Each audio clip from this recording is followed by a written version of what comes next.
Fellas, before we get in this episode, I'm heading on the road forever. Tickets at ryanlongcomedy.com. We're going to Appleton, Milwaukee, Columbus, Cincinnati, Cleveland, Baltimore, Eugene, New York. Tickets are moving fast. Fort Worth, Dallas, San Francisco, Sacramento, Nashville at ryanlongcomedy.com. And I'm going to be in Dallas in October, DannyComedy.com. And Skankfest in New Orleans. We're going to be there. Skankfest in New Orleans also. And as always, me and Danny have an episode this week on patreon.com/theboyscast as every week for the real ones. See you over there. The boys. It's the BOYSCAST. The lads. It's the BOYSCAST. The dudes. Prepare yourself for BOYSCAST. The bros. It's the BOYSCAST. The homies. It's the BOYSCAST. The dudes. Experience the BOYSCAST. The boys. Cast. The return of Jimmy Dore. Big hit last time. Oh, yeah. Everyone's clamoring for him to come back. Yeah. There's no way I could live up to that last performance. Going viral right and left. No way. Special coming out sometime this weekend. Keep an eye potentially. out for it. Right? It's called I have a new stand-up special. I recorded it in February. I was just telling you, I rushed to get it out because I was afraid that there's a lot of jokes in there about Ukraine war and about Gaza, and I was afraid Trump was going to end the wars. Or a new war starts, and then people are like, what are you talking about the old wars? Yeah, no kidding, right? Yeah. Something new pops off. So I was, I Yeah, rushed. you're still on that? I kind of rushed. I did it in February at the Mothership in Austin. Oh, hell yeah. So that was great. Great club he put together down there. And yeah, so it's called Grab 'em by the Pussy. Nice. Nice. And I was going to call it the most moral comedy set in the world. Yeah, yeah. Boy, But- Mark Maron took that? But Beat me to it. Boys, on the topic of comedy, he told me, because, we talk about how there's not a lot of good, comedy movies coming out and all that sort of stuff. I just watched Naked Gun. How good is Naked Gun? That's like the best movie I've seen in 10 years. Amazing. oh, really? Okay, I haven't said. I've heard different things. This is. Oh, you heard negatives? I've heard both. Naked Gun was great. Like, for Buddy. just, just a You know what it was? straight comedy. So I looked it up afterwards. I'm like, who did this? I was like, it was just like really funny, like a joke every 5 seconds. They were stupid, but like funny. It's like, Akiva Schaffer. And it was Akiva Schaffer from Lonely Island. And also Seth because Seth MacFarlane is like executive producer, but if you watch it, you go like, this has like the joke pacing of a Family Guy episode. Yeah, it did. Like it's yeah. But like a lot of my favorite movies, like MacGruber, Popstar, were all Akiva Schaffer. I haven't seen any of those movies, nor have I even heard of them. MacGruber? That's a classic. Who's in Magoober? MacGruber was Will Forte. Will Forte. Oh, really? And then Popstar is the Andy Samberg mockumentary where he's a DJ. Oh, okay. Yeah. Yeah, well, it's interesting that they did have one that was like this good, because you haven't seen a good one like this in a while. Okay. I mean, I like Liam Neeson. I remember when he was on the Ricky Gervais. Oh man, that is literally one of the funny. Like it is that same kind of like he's so He's deadpan. good. He's good at straight facing stuff. Oh, right? he's amazing. Yeah. On what was it, Extras? I think so. Yeah, I think Extra- it was. Oh, that. Yeah. That's Let's do some improv. I'm improving right now. I have AIDS. I have AIDS.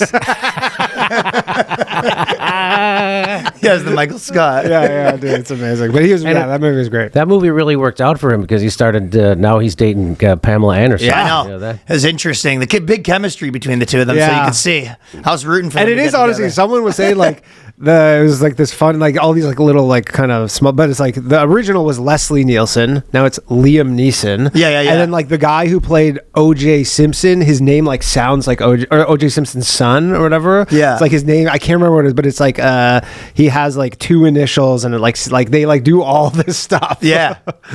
No, everything where there was like one scene where the guy's like, he's the cop and he's praying to his dad who's the cop. And then they zoom out and every single picture is just a guy praying to his dad underneath because every cop's dad was a cop. Yeah. The guy on my show, Mike McRae, does a dead-on impression of Liam Neeson. So he calls in as Liam Neeson. Yeah. And he's always acting like he's now a comedian. Jimmy, I'm a student of the comedic arts like yourself. Yeah. Like, no, you're not a comedian. You're an actor. So it's funny. He's great. I feel like also I was just kind of like, even this morning, I was like, man, since last time we talked, I feel like so much has happened. It's almost like a State of the Union. Probably the most recent thing that was hilarious was the U.S. politics has basically turned into a bench press competition. Did you see that? You see Zoloft? I like the people talking shit too, like Cuomo. You're like, I don't think you're putting up one plate. I don't think. I don't think Cuomo's doing 135. It was 130 pounds, and he had to have a spot. And the guy, 135. That was a major spot too. That's what I'm saying. That's the thing is like you watch that because I saw that video. I was expecting him to be doing it like struggling by himself, but then you see the dude. You're like, he might have literally only been bench pressing 30 pounds. Yeah. Like you can spot a lot up from like up top like that. What You he, can take a lot of what he weight should off. have done was he should have went back to his office at campaign headquarters and bench pressed whoever told him to do that stupid stunt. Because that was ridiculous. Yeah, but also I don't think his base is big into the bench press. I don't think they're like, yeah, I can't do that either. Who's he trying to appeal to? I don't know what that. I think that's what you have to do now. It's like a very part and parcel of being a politician. Making everybody do bench Yeah, press. he's really set the bar. Isn't it? It's kind of weird. RFK works out in jeans. Yeah, Isn't that it's insane? Like, you can't figure out. Like I have a friend who works out at the same gym he does, and he's like, "Hey Jimmy, why does RFK wear jeans At the gym, at even? the gym?" Yes. I thought it was for the stunts. I didn't know. I've seen it like you see it at the gym occasionally where someone's like clearly like they're just but you can tell they're like they have very limited time and they're like they just like hopped off the highway and just like doing a quick set and leaving, but like to just be like that's my gym gear. Hey, is why are you pair of wearing a jeans. suit coat at the gym? I'm in a hurry. Yeah. I'm like, how do you do leg exercises? Dude, Split your Vivek pants. was working out with his shirt off. Remember that? Oh no, I don't remember that. He had one, yeah, because after RFK, I think someone challenged him. I can't remember Oh, exactly, no but kidding. there was like probably 9 U.S. politicians. I saw Marjorie Taylor Greene was just showing her chin-up routine. Oh, It's yeah, like- Marjorie It's Taylor- a big part of being Marjorie No Taylor kidding. Green gets after it. Wow. Newsom's for sure gonna do it pretty soon. He's got to do something. I think he's been lifting with his hair. I think he's been doing a lot He's of probably that getting stuff. God But I like damn. I'm excited. I called the next mayor. I call him Zoloft Mondavi. Yeah. Because just like Zoloft, he gives me a false sense of general well-being. I good. just get ready to be disappointed. Is what I'm saying. For sure. He's a Democrat, right? So, I mean, I was a Democrat all my life until 2016, and when they cheated Bernie, and then I was like, Yeah. and then Bernie didn't do anything. You know, he just Right. let him cheat him.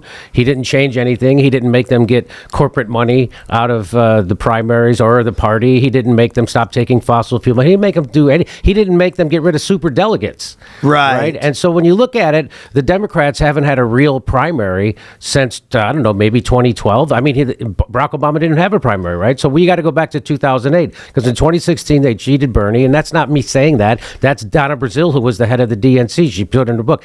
That was Elizabeth Warren saying that on CNN. So we know that happened, and we know. And then in 2020, of course, it was a quasi cheat where Barack Obama got all the people to drop out at once, except Elizabeth Warren right before Super Tuesday, to screw Bernie and push Joe Biden, who nobody wanted.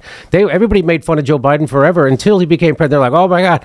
And then just in 2024, again, no primary, right? They just anointed. Well, I say it's, I call Kamala Harris a queen because just like a queen, she was installed by the oligarchs without any votes from the people. Yeah. And who needs a primary? That's where Hillary fucked up. Shouldn't be going. She probably is kicking herself for that one. She goes, Yeah. I could have done that. Yeah, I didn't have to go. No, and then Democrats go, okay. They were like, yeah, I was at the DNC and I was interviewing people, and I was like, how do you feel about the fact that there wasn't a real primary? And every person said the same thing. Like they said, no, there was a process. Right. Yeah, but that's not the process wasn't a primary. I thought they were supposed to have votes and the voice.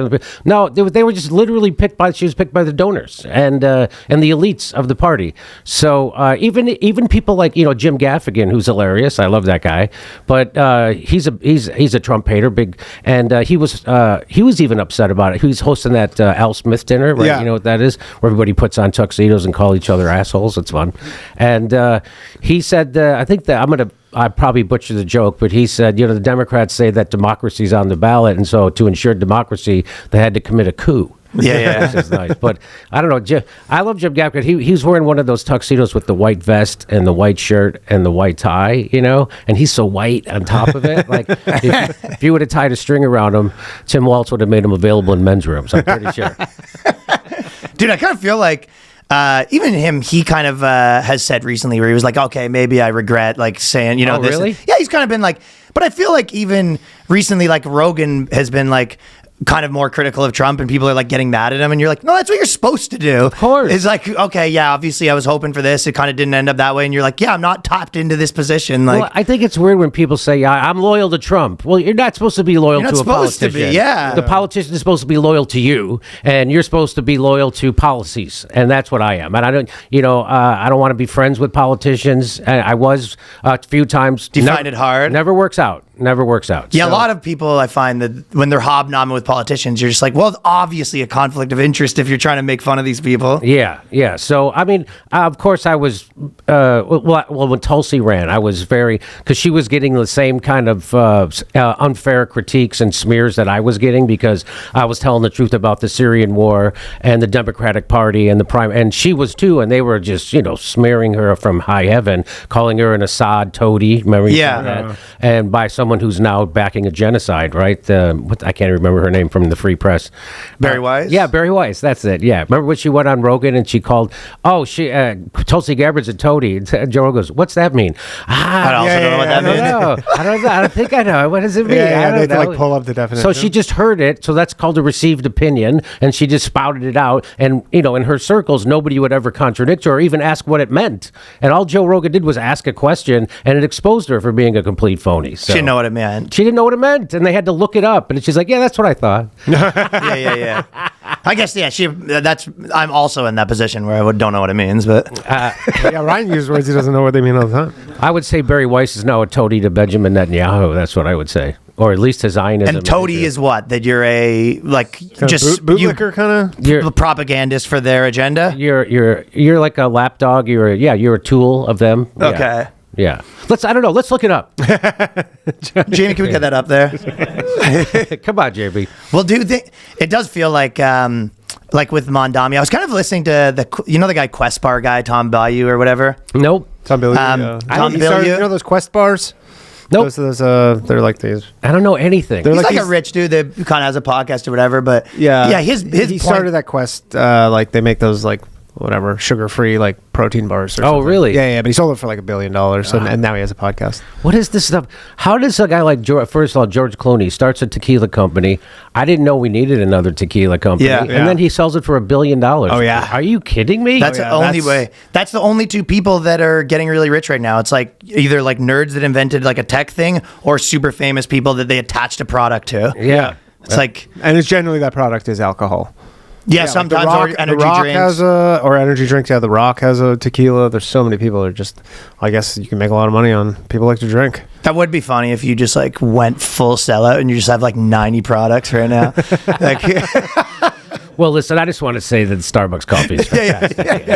It's a premium roast. just like the Wayne's World episode where he just draped head to toe. That's good. Man, I can't wake up in the morning without it. But Yeah.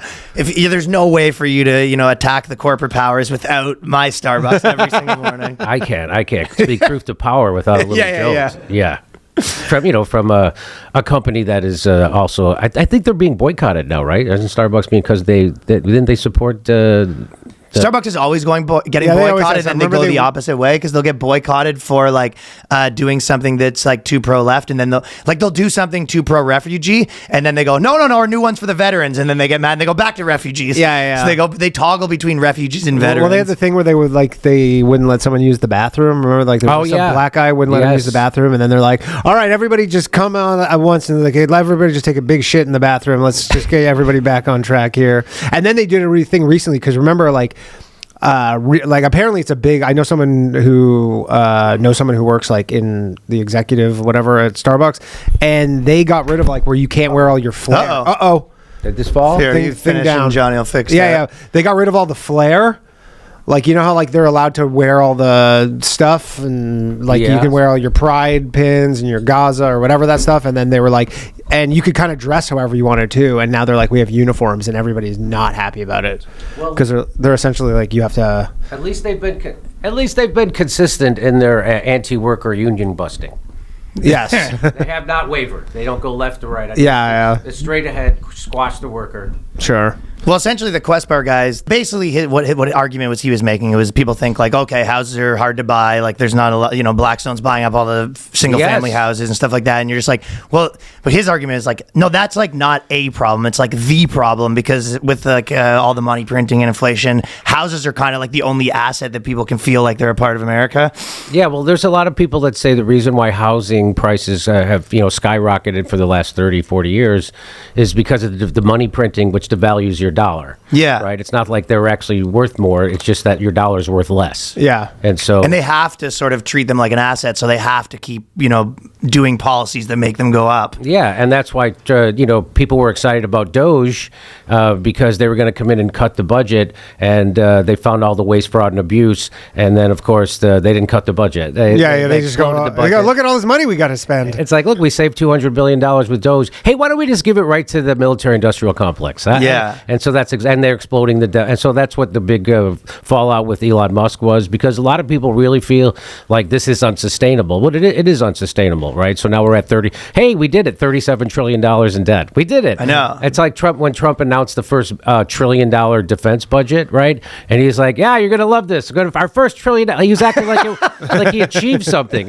It's like, hey, I finally hit 500 pounds. Look at that. Yeah. I did it. I didn't think I could do it. ICE has a bigger budget than the Russian military now. I think, didn't they put away like $45 billion for new prisons or something? Oh, crazy. Well, that's the thing. Like, if you see ICE is like on an insane high, like if you watch their social media, like, they're like, we're taking anybody, there's nobody too old to join ICE, like anything, because they're so flush with money right now. They got Superman now. Yeah, they got Superman. Isn't that fantastic?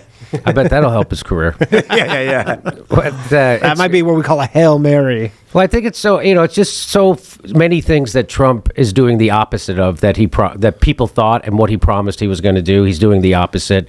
It's like, hey, you're going to release the Epstein files? No, but I can't kick a college student out for writing an op-ed. How's that? Can't burn a flag anymore. You can't. Oh, yeah, you can't burn a flag. That was just now, right? That was yesterday. That's Monday he did that, right? Yeah, that was yesterday. Yeah, and... well, you can burn a flag. You can't just, you can't do it. Basically, you just, like, can't burn a flag in public.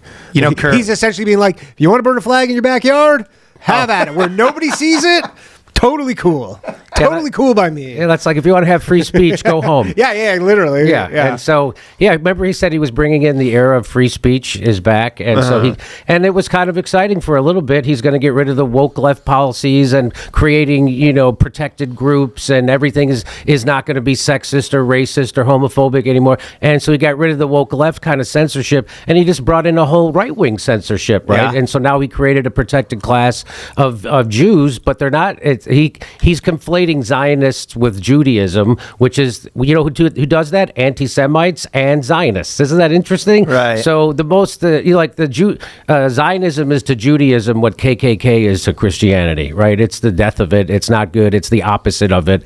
And so now he's created this protected class for Jews, because let's face it, Jews are on the bottom rung of the social That's ladder. what I always say about them. Yeah, bottom rung. Maybe if you work hard and go to school, and maybe someday you can, rise to the upper echelons of society. Maybe the Jews could start becoming doctors and lawyers, and God forbid, it sounds crazy, but maybe they could even work in Hollywood. Maybe politicians too. Until then, Hollywood's run by the He has an internship at Raytheon. Yeah. They let me press all the buttons. And they always, the whole thing was with the left was they called everything hate speech, which was I have to protect you from hate speech. And what I say is anybody who says that they want to protect you from hate speech are those people who hate speech, because it's not the speech. They're like, oh, I'm for free speech until you say something I don't like, and then we have to censor you. And so my whole thing, Trump's doing the same thing. He's calling it hate speech. If you're critical of Israel, they call it anti-Semitism and hate speech and bigotry. And what I say is, I'm a grown-ass man. Why don't I get to hate yet? I'm afraid that's just the government trying to regulate my thoughts, and now my thought is a crime. And bullshit. I'm a grown-ass man. I get to hate whatever the fuck I want. I get to hate Zionism. I get to hate Benjamin Netanyahu. I get to hate Israel. I get to hate slaughtering children. I get to hate that my foreign policy is run by another country. I get to hate that I live in a system run by blackmail pedophiles. I get to hate shit. I get to hate white guys doing Taco Tuesday. Yeah. You know what they put in there? They put turkey and mayonnaise, which is a fucking abomination. Turkey. lucky. So yeah, it's lots of disappointment. And now Trump is he just sent destroyers and battleships down to Venezuela, right? Yeah, because they have a $50 million bounty on Maduro. So yeah, they put it. Isn't that funny? And yeah, because you know that Venezuela has more oil than Saudi Arabia, right? Yeah. And so as soon as I heard that, I knew there was just a matter of time before we had to bring their people some democracy. Sure. And I mean, we've been gunning for that. America's been gunning for that for a while. they've been trying to. Well, they did succeed temporarily. They overthrew Chavez, I think, but he can't got back in. But that's what this is all about. Is that they want his oil or Venezuela's oil at dirt cheap prices, and he's not doing that. Plus, they have a different kind of oil. Venezuela, it's a little heavier, so it needs a special kind of refinery. And then the Koch brothers built these refineries for that oil, like I think in Louisiana or something. And then Maduro's like, no, we're going to charge you more money. And they're like, fuck it, we're going to overthrow you. Well, they get the same oil, I believe, from Canada, and Trump's obviously got them some designs on that place. Yeah. I say, Alberta wants to secede from the. I know. I was doing shows there and recently, and you ask the audience, and the amount of people who are really pretty on board with it's crazy. Yeah, well, I mean, they're having the same problem up there. I mean, they're run by these people who call themselves liberal, but they're not. They're corporatists. They're globalists. And, they're puppets of the WEF. Justin Trudeau. By the way, I was just up in Canada. I did Montreal, Toronto, and I did Ottawa. What'd you do in Toronto? Toronto, I did the Royal Theatre. Nice. It's nice. Yeah. And in Ottawa, I actually bumped into Justin Trudeau. I was at a meeting of guys who saw the Barbie movie alone. Come on, folks. Come on. These are the jokes. Anyway, but they don't have a First Amendment. It's weird to go to places where they don't have a First Amendment. I just did an Ireland tour and a UK tour. I was actually going to ask you about the UK stuff because it seems like there's some crazy shit going on. Yeah. You can't. There is no freedom. There's no. It's fascist. So it's funny how the people in Europe they say they're fighting fascism, and but at the same time they're putting people in jail for speech and for ideas. These are thought crimes, and it seems like they're doing actual year-long sentences too. It's not even just do a couple They're of not weeks. messing around. This one woman got 3 years for Facebook for a post that she deleted. Yeah, she deleted it. And also, it's not like she was some giant public figure where you're a million people saw this. It was your aunt saw this, a few of your cousins saw this. It wasn't some viral thing. And they do it also under, there's a lot of the anti-Semitism, right? Accusing people. You think that's how they squeak a lot of it in? And but at the same, so the people who are putting people in jail for anti-Semitic speech are literally funding Nazis in Ukraine. Isn't that ironic? Right. Yeah, and people, still my shitlib friends can't wrap their brain around the fact that, yes, there are legit Nazis. And they're like, yeah, but Zelensky's Jewish. Okay, all right, I guess that's okay. Yeah. And so, no, it's kind of unbelievable. I was over there. I was trying to get arrested. I was saying, you know what? That's apparently they don't arrest famous people because they know that it would be a great thing for you. Exactly what you said. So it's it doesn't happen to famous people. It happens to some nurse, some bricklayer. And then I hear about people when they come back in this country from and if they're journalists who are anti-Israel or whatever, they'll stop them and then interrogate them at the border when they come back in. Here? Yeah, Max Blumenthal got taken for 2 hours. Another journalist I know did, and I was like, "Oh, boy, it's gonna happen." Yeah, please. No, I kind of feel like that a little bit too. Please. They're like, passport, please. You accidentally send them. You slide over your phone with your Twitter account. You go, oh, I'm sorry. Do you ask for my Twitter or my passport? I come in and the guy just says they don't you because I have that global entry, right? Nice. And so I guess they take your picture or something, and so as I walk up to the guy to take my passport, he doesn't even take it. He goes, "Hi, James, have a good day." I'm like, "You don't want to see my passport?" I'm like, you don't know the shit I've been saying? You know what? Nothing. I don't. No questions whatsoever. I'm Jimmy Dore. Almost like it's not. I'm not badass enough for Yes. you. They're calling you a pussy. Come back next year when you actually said some crazy shit. We got some real hot takes, Jimmy. Yeah, you're not a real threat, Jimmy. You're not a threat. And I was actually a little, I was got no story. Yeah, I guess the government's okay with me. Yeah. So, but it is nuts over there. But there's a lot of people like us who, are pushing back against it too. And so I have a huge following over in Europe and especially in the UK and Ireland too. And so there's lots of people that are sick of this. There's a lot of people that are sick of their governments funding genocide, looking the other way. And Irish people, especially with that. yeah, definitely. Right. So, To me, it feels okay. So to me, recently, it kind of feels like tell me your opinion on this, because I feel like I go back and forth. It feels like the tech guys sort of like captured Trump and this and that, and then it feels to me like Trump sort of put the tech guys in the back burner, and he was like, "Yeah, I'm not actually, you guys are actually not that important to me." And I don't think so. Didn't he just? But that's what I was saying. Some people are like, no, it's the opposite. Like the tech guys are running shit. Yeah. But then it feels also, it feels like the tech guys are like, please do our thing, Trump. And he's kind of like, yeah, I'm a Bannon guy. I don't care what the tech guys think. Well, I mean, he's kind of given over the country to Palantir. And, if it was possible to ramp up the surveillance state, he's doing it. And so the ICE protests in Los Angeles and stuff like that is just a reason for him to keep doing that and ramping it up. And, Trump is not... He's not the freedom fighter or the guy who's going to bring you safeguard liberties. He's not doing any of that. It was like it was kind of like a trendy thing to say at the time, maybe. Yeah, well, it's again, it's that I'm for speech I like. That's what Trump is all about. But there's the whole thing about since the Patriot Act, they've been the government has, and Edward Snowden taught us this, that the government's been collecting every text, every email, every Google search, every phone call you make. And so this idea that we live under our Constitution is bullshit. We don't live in a democracy. We live in an oligarchy. And that was proven by a Princeton study over 10 years now. And so that's why it's so funny when, you hear the Democrats were out, democracy's on the ballot. It's not. Just another puppet of the international globalist oligarchies on the ballot. That's all. And Trump is the same way. Yeah. I mean, when you see Trump pushing Benjamin Netanyahu's chair in for him, oh my God. Why don't you just get down and blow him? It's fucking unbelievable. And again, don't be Turn your phone up. It's not my phone. Oh, you know what? Maybe that's my phone. I'm sorry. I think it might be. Oh, I will say this though. You know how I was disappointed that I didn't get I didn't get hassled coming back into the country. The last time I was in Italy and I gave a speech. I gave a speech at the UN Security Council, and was on the anniversary of the Nord Stream pipeline bombing, right? Which we did that, the United States, CIA. And so I made it. And so when on the plane ride home, I had my computer open, and all of a sudden it pops up. It says, your iCloud account is now controlled by MacBook the.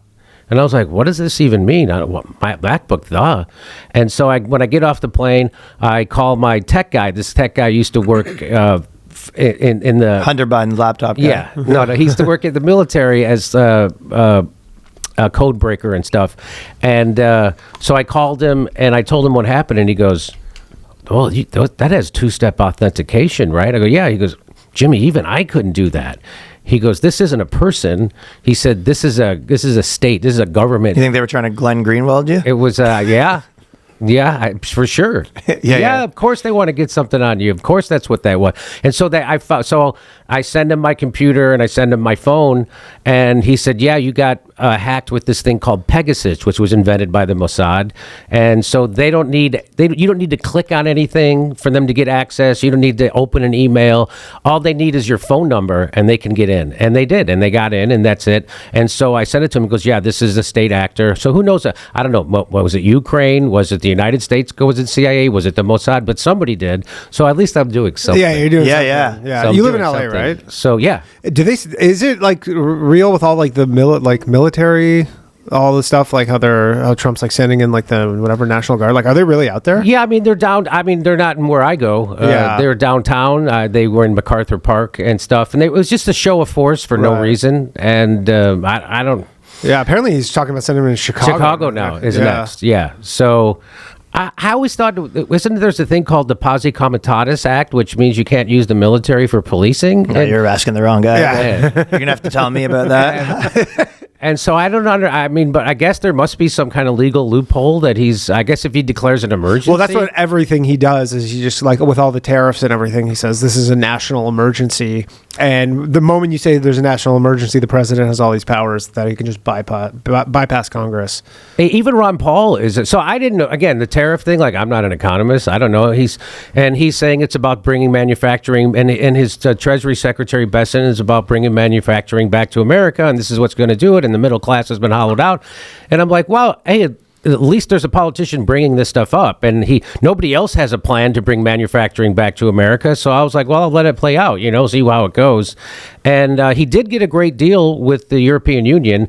Ursula von der Leyen rolled right over for him, and he gets to put a 15% tariff on all that stuff. So Europe knows they got a bad deal on that. And I don't know I think they still have to ratify it in the European Union, but Ursula von der Leyen, she committed to it. So that is, I guess that's a good thing, I guess. And he also did stop the war between Armenia and Azerbaijan, which I don't understand how he doesn't talk about that every day, because I heard him talking about it recently. He goes, I stopped 10 wars. He was like, yeah. Here's hilarious. He's like, and I was at UN and the France guy bumped into the Germany guy. That could have been a war, so I stopped that. And he's like, I also thought about bombing someone, then I decided not to, so there's when I stopped. Stopped it. Yeah, you said. So, but in general, it's been a huge... Well, the whole point was you wanted to end those wars and invest the money back in the United States. And instead, what he did was he just take another $200 billion and gave it to the weapons manufacturers. And without an audit on the Pentagon, right? Hey, they can't pass an audit. I know what'll fix it. Give them another $200 billion. Give them $250 billion.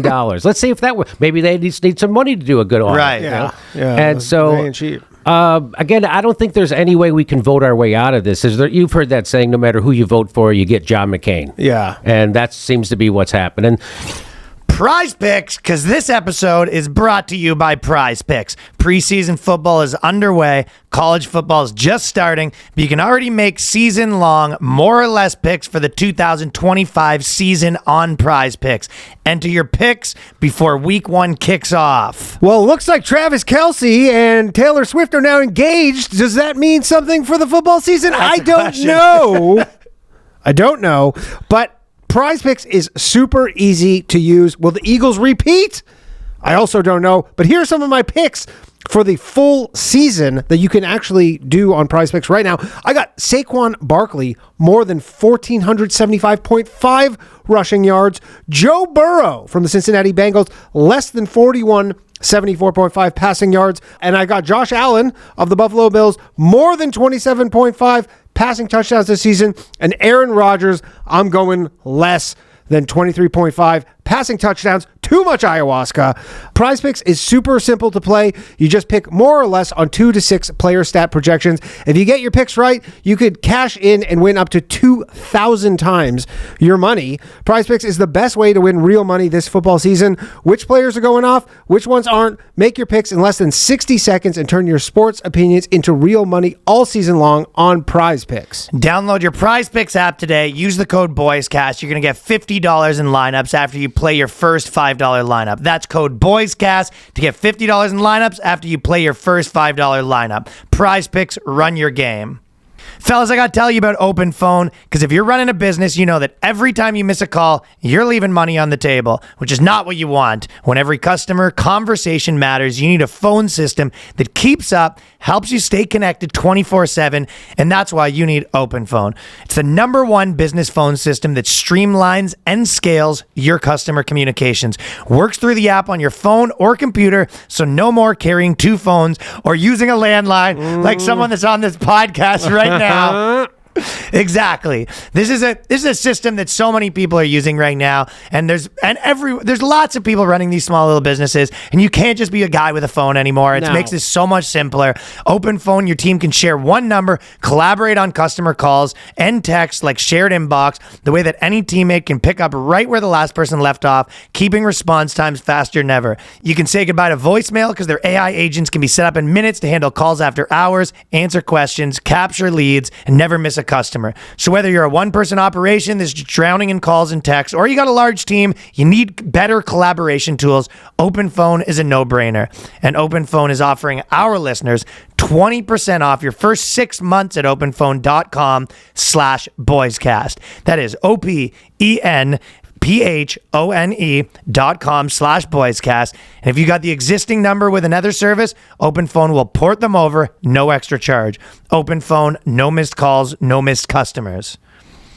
You know, people also forget, I think I brought this up last time I was on my show, that, you know, people were so outraged, and a lot of comedians got, they had a political awakening when Trump got elected, and they started speaking out. And I would say to them, like, you know, my deal is, what do you think led people to vote for Donald Trump, right? A lot of people who voted for Bernie Sanders ended up voting for Donald Trump. What do you think? You know, 44% of Hispanics voted for Donald Trump. You know, what is it? 18% of blacks voted for him. And what do you think this is? It's because when Barack Obama had 2 terms, he governed like John McCain. He wasn't a departure from George Bush. He was an extension of George Bush. He took us from 2 wars to 7. He made sure the bankers got their bailouts. He made sure the bankers got their bonuses while he kicked 5.1 million families out of their houses. He gave us a right-wing healthcare plan without a public option. He said he promised, I won't give you a healthcare plan without a public option. No public option. And his healthcare plan, by the way, was written at the Heritage Foundation, the same place that came up with Project 2025. Right, what everybody was freaking out about during the last election. I didn't know so yeah, and so he went on, and he was, you know, he was the poster boy for Wall Street. He was anti-worker, just like the Joe Biden crushing the railroad union strike. So no matter who you vote for, you're going to get a corporatist who's beholden to the donor class. And you know, people would used to tell me, well, Jimmy, you think there's a secret cabal of people that have secret meetings that are running everything? And I'm like, it's not a secret. It's called a session of Congress. When Congress gets together, do you think they're doing the bidding of students and elderly and workers and the sick people? No, they're doing the bidding of the goddamn donor class, which runs each party. And the billionaire, by the way, Democrats had more billionaire donors than Trump did both times. Yeah. I mean, that's how Biden got basically kicked out, is they just were like, we're not giving you any money until you get rid of them. That's it. That's like, it's just like all these billionaires are like, tell George Clooney that to tell Joe Biden. That's right. And then Joe Biden's like, I don't know who George Clooney is. And then that was a problem in and of itself. And so that, I mean, to me, look at Occupy Wall Street happened under Barack Obama, all the DAPL, all that stuff. And, you know, again, he did ramp up the war machine. He did Chelsea Manning and tried to find a way to prosecute Julian Assange. So Trump actually started that, and then Joe Biden continued it. So it's a uniparty. So, and all those billionaires that donate to both parties, you think that they're fighting each other. No, they all work together behind the scenes. They all have the same shared interests. And so that's why we live in an oligarchy. It's a uniparty, and it's real, and don't fall for it. There's no way to vote our way out of this. So the only thing that I think that can really save this country, I mean, really, the debt is now at $37 trillion. We're adding it might be 38. A trillion. We add $1 trillion. We print $1 trillion in debt every 100 days. Yeah. And it'd be one thing if they were taking that money and like, oh, you know what we're going to do? We're going to build high-speed rails. We're going to take $1 trillion, build high-speed rails. Hey, we're going to take $1 trillion and build, drug treatment centers. We're going to take $1 trillion and we're going to build affordable housing for everybody. We're going to take $1 trillion and fix the bridges. We're going to take $1 trillion. Or just pay back the debt with the trillion. Yeah. They're not, but we don't get anything for it. So we just get $1 trillion in debt, and that goes right to the war machine, and that goes to pay interest, and we don't see anything for it, and consequently our country's still spiraling into a shithole, and nobody seems to have a real plan to fix it. So I was, like when Trump with the homeless recently, right? So Trump says he's gonna evict the homeless, and I was like, hey, you know what? Somebody beat you to it. They already evicted. What are you gonna double evict you? Yeah. All right, you're outside. Get outside more. And it's like going into prison. You watch it, I'm gonna lock you up. It's so. But at least, so, and the way, of course, he's doing it, it seems like they're going to build these prisons and they're going to start criminalizing homelessness. That's what it seems. That's what it seems like. That's what it looks like. I would like to see but again, at least he's putting the subject on the front burner. Nobody else has a plan. Nobody has not one politician ever brings up in their campaign, this is how I'm going to fix homelessness. Where is it? Where's the homelessness fix? It ain't coming. And when it's, by the way, is this or it's like more money to or it's on organizations a more local level. So what they do federal, is they give, it's like in California, they just spent $24 billion in the last 5 years on homelessness. They can't tell you where the money went. And what it does is it goes to this, they call it the homelessness industrial complex, right? So there's all these NGOs NGOs, non-government organizations, charities. And so, the government will give them $1 million or $2 or $100 million, and then they fill it with their pockets, and they give contracts out to their relatives and their neighbors and their friends. And if they fix homelessness, then they're out of a job. Well, I always think it's funny that you'll see, like, guys, I kind of follow people sometimes, like, real estate guys or this and that. And there's a lot of real estate guys who'll be like, the number one hack in real estate is you buy these low income houses and then you put the tenant in. The government will actually give you double the money. So you can actually you put 7 people in a house, you're walking away with like $20,000 for a small single family, like blah, blah. And you're just like, it is funny that it's very like matter of fact, but you're just like, this doesn't seem like it should be happening. You know what I mean?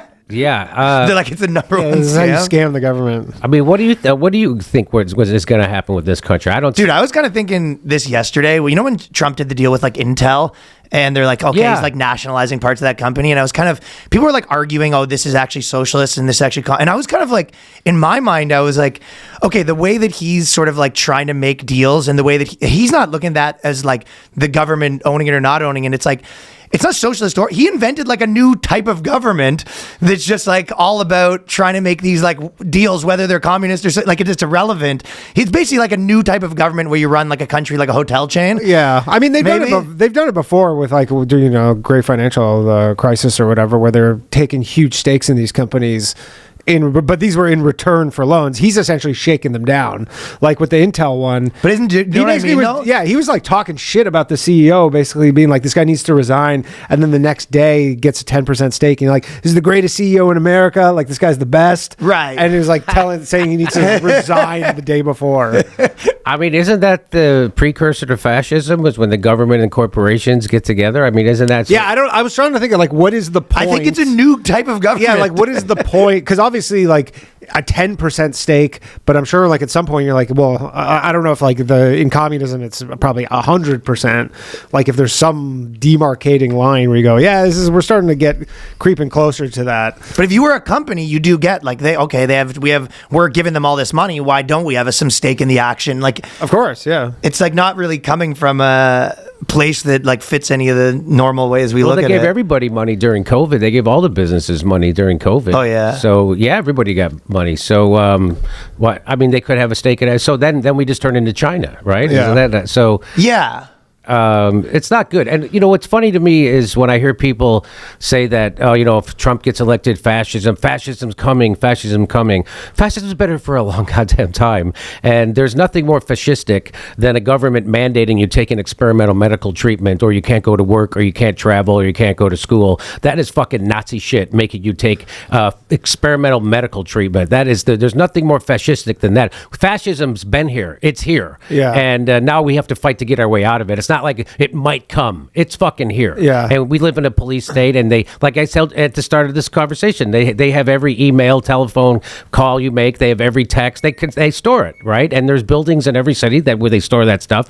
And so fascism's here. We don't live under a constitution. We live under some kind of weird oligarchy, and things are way worse than people think, and it's not just because of Trump. Put it that way. If Trump wasn't here, we'd still have the same shit. They just find someone else to do the same goddamn Different flavor. stuff. And Trump was the perfect dupe, or the perfect tool of the surveillance state, because he came in against all that shit, and his following and his followers. Well, he's the perfect, like Barack Obama, right? He was able to bail out the banks and screw the people because and expand the wars. But if John McCain did that, people would revolt, right? The left would revolt. But Barack Obama put the left to sleep. So they figure out a way to, so Trump- socialize the losses and privatize the gains. And Trump is doing the same thing with the surveillance state and ramping up the war machine to the right. Like he calms them down instead of them, because they're supposed to be against that stuff, and a lot of them are. But believe me, I was at that Rescue the Republic rally they had before the election, and I looked at it as more of a free speech thing. When I used my time to get up there and talk about Palestine, and if you're not for the free speech of Palestinian protesters, then you're not for free speech. And there's a lot of MAGA people that were in the audience that were cheering, and they were holding up actually free Palestine. it's kind of like a split on both sides. Yeah, so it's what's funny is when you hear people say those college protesters protesting for Palestine, they don't even know what they're protesting. You heard that, right? And it's a good thing they don't, because Some of them don't. Because if they did know, they'd be fucking right. So it's a good thing they don't, right? So I hate to be a pessimist, but I always like to have hope. Like when they were I was being interviewed by Chris Hedges, and I was like, I have to have hope. Somebody's trying to kill Trump, so that gives me hope, meaning that the deep state I thought was against him, but he just shut down it turns out it's just different factions of the deep state were fighting against each other. And he closed down the Butler, Pennsylvania assassination attempt. That there's no investigation into that. It's all over. It's just one crazy guy who's just we still don't know some crazy about kid who had no footprint on social media. Right. They burned his body 5 seconds after they shot him, and nothing to talk about. His dad was into like psychology, psyops, and shit. He was in a BlackRock commercial. Yeah, he's in a BlackRock commercial. Yeah, that's like I love those little like nuggets where you go, here, you go on this wild goose chase for the next 10 years, guys. Here you go. This guy's in a BlackRock commercial. Any more information? Nope, nothing. Just have fun. The fact that isn't a bigger red flag for people, like, why are you shutting down that investigation? There's so many goddamn questions about that. The fact that Trump, definitely the fact that Trump is like, you're not interested in this? No kidding. You're like, the guy who got shot is like, and is now the president. You're like, you're not being like, yo, this is the first thing we're doing, let alone like, and didn't that guy have he had signal contacts or something with people like overseas?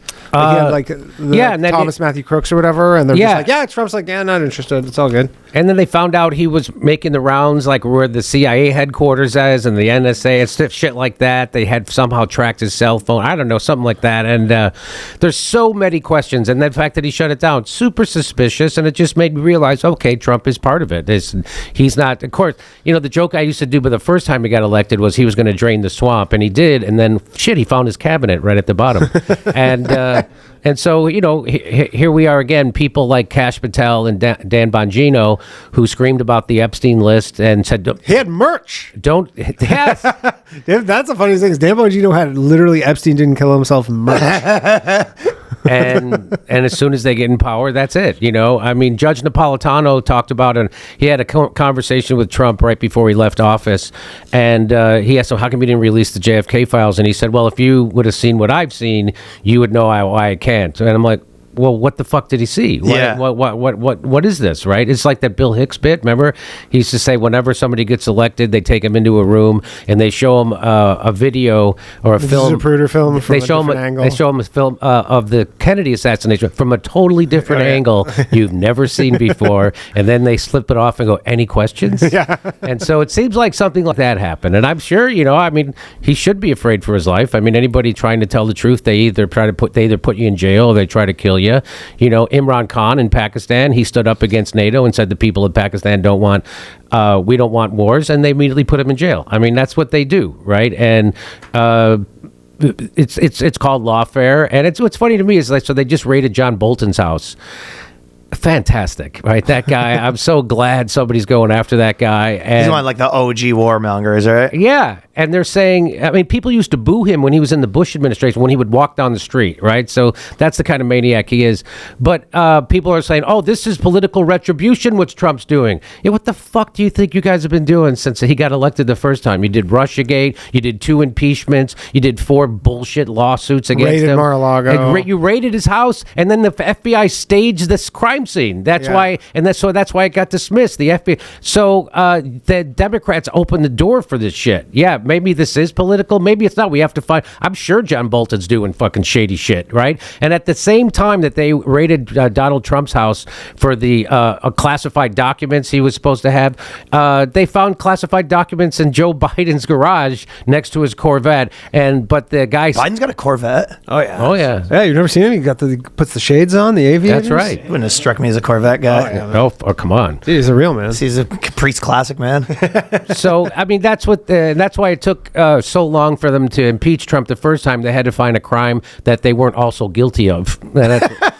So he paused a shipment of weapons to Ukraine, and that was it. But again, it's a uniparty. They're all corrupt. And I wish I had. I'm kind of losing the energy to do my show, right? Because my show, I always had hope. I always had, well, if I get the word out and we get enough people, and And the only thing I think that can save this country is it's got to come from the grassroots, but it's got to come from workers. It's got to come from unions. The problem is a lot of big unions are also corrupt. They're in bed with the oligarchs. And, I always point to Christian Smalls when he started the first Amazon union on Staten Island. And that was a black guy who was able to organize Trump voters against the man because they shared a common enemy. And that's been my message, right?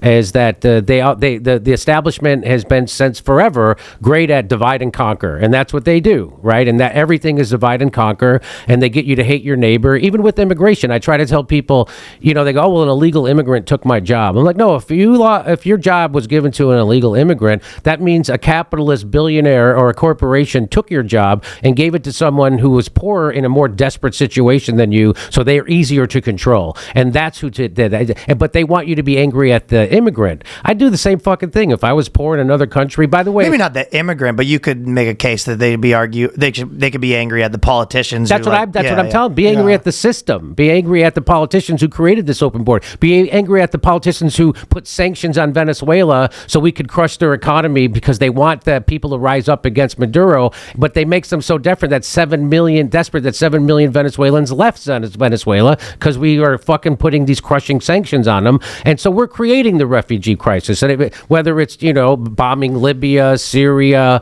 Iraq, Iran, Yemen, the Sudan, Somalia, Venezuela, wherever, no matter what it is, we're creating those problems. We're creating those refugees. So come together. Don't be angry at another worker. Come together with the workers against the establishment because we all have a common enemy. And that's the message of my show. And we'll be right back. Well, it's kind of the point that you were saying where it feels like sometimes I feel like that with the war stuff where you're like, it's been going on forever and you're kind of like, just feels a little hopeless. I've also thought, someone else said this they were like, I think it was when Vietnam was happening. They were like, at one point, it was like 75% of people were against this. Every artist, every musician, every, personality was against this and none of it mattered. You know what I mean? No, it doesn't really seem to matter. Again, your vote doesn't matter. It doesn't count.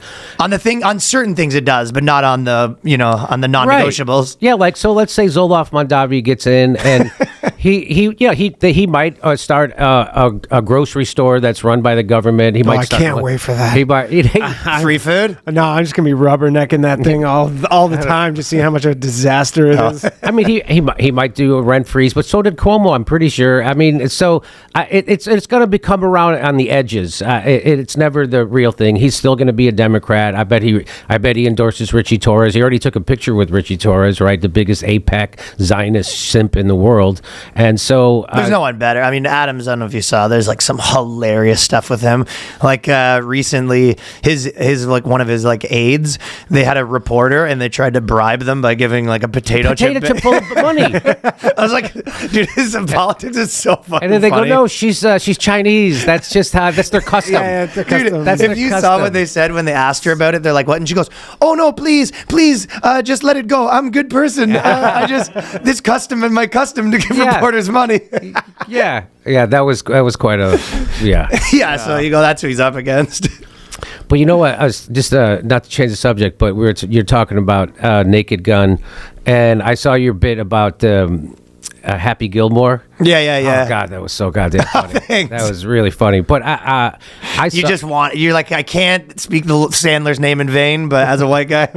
Well, I actually had never seen Happy Gilmore, right? The first one. Even the first one. So I went back and I watched it. I liked it. Yeah, the first one was great. And then I watched the second one and I liked it too. You're a fan?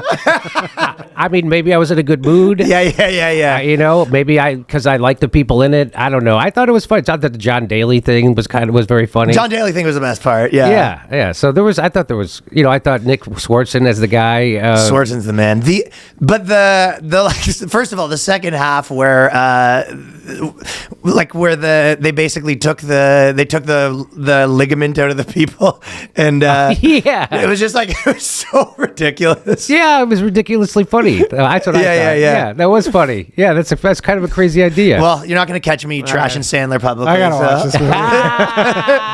You got the wrong guy, man. I also agree. It was great. Yeah. Ryan loves The Cobbler, Jack and Jill. Cobbler was the best one. I've never seen Ryan more mad about anything than the Cobbler was fucking nuts. He goes, he goes downstairs in the shoe shop he works at, and he realizes if he puts people's shoes on, he can be turned into them.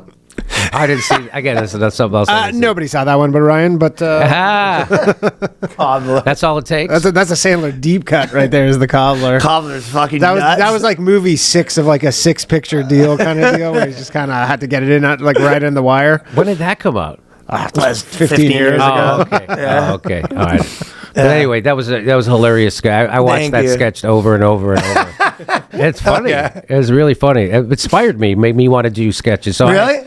For Nice. sure. Yeah, for sure. There's people. I have these hilarious employees. Right, my You guys do some funny, like you guys do funny stuff. Like you have a lot of people, the call-ins and stuff like that with different we have characters. and Misha Paulin and Chris Keene. They do these fun, hilarious sketches. They have this new sketch right now about this great new diet loss, diet for weight loss. It's called the Gaza diet. And, and people got mad at it. You shouldn't be making fun of it. And it's like, that's what you should be doing. You see, you have to. If you don't laugh, you cry. It's hilarious. Anyway, so no, I know you're just like in your opinion. There's like you shouldn't be making fun of this. Like you shouldn't be doing it. yeah, how about that? How about you? Yeah, I mean, satire is the best thing for, I guess, a genocide.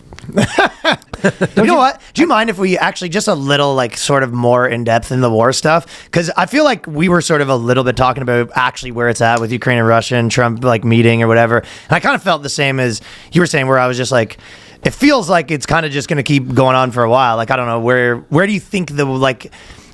Probably the like Israel Palestine too. I was going to ask about that second, but like, do you think there is like chance this actually gets wrapped up in any way, or is it just going to be like goes on forever and then eventually ends with Russia in a better position and Ukraine in a worse position? Well, Kind of what people like maybe you were saying the whole when time. the war started, immediately I said this war is going to end exactly how Putin wants it to end. There's no doubt about it, and that's exactly how it's ending.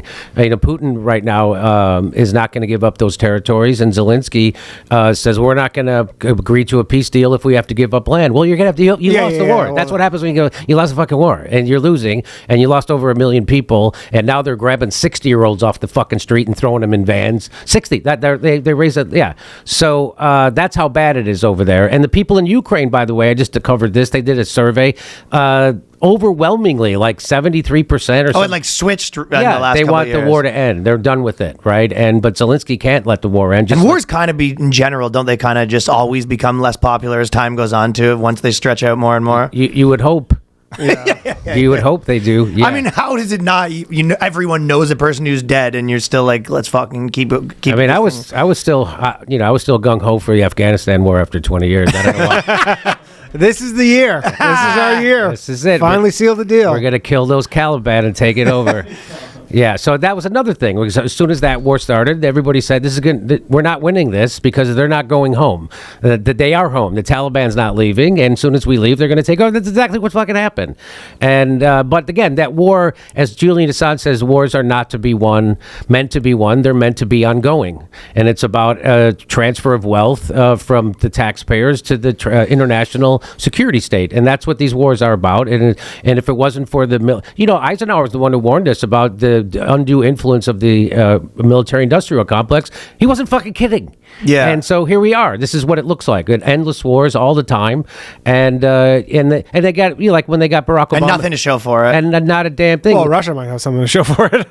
Right. And so, right. Russia might have a bunch of new territory. Russia's stronger than they've ever been. Their dollar's stronger than it was. And we did the thing that everybody warned us against, from Henry Kissinger to Noam Chomsky and everybody in between, said don't poke the bear and push them closer to China. And that's exactly what we did. So now they're buddies with China, and the petrodollar went away. I don't know if you know, they didn't renew it. And so now Saudi, which is kind of underpins our currency, and that's why our dollar is the reserve currency of the world, because everybody who wants to trade, every country, they have to trade in U.S. dollars, but now they're getting rid of. So if that you goes, shouldn't think you should be worried about BRICS in the new currency. yes, yeah. BRICS, right? So that's Brazil, Russia, India, China, South Africa, but then there's like 25 other countries that are joining into BRICS too.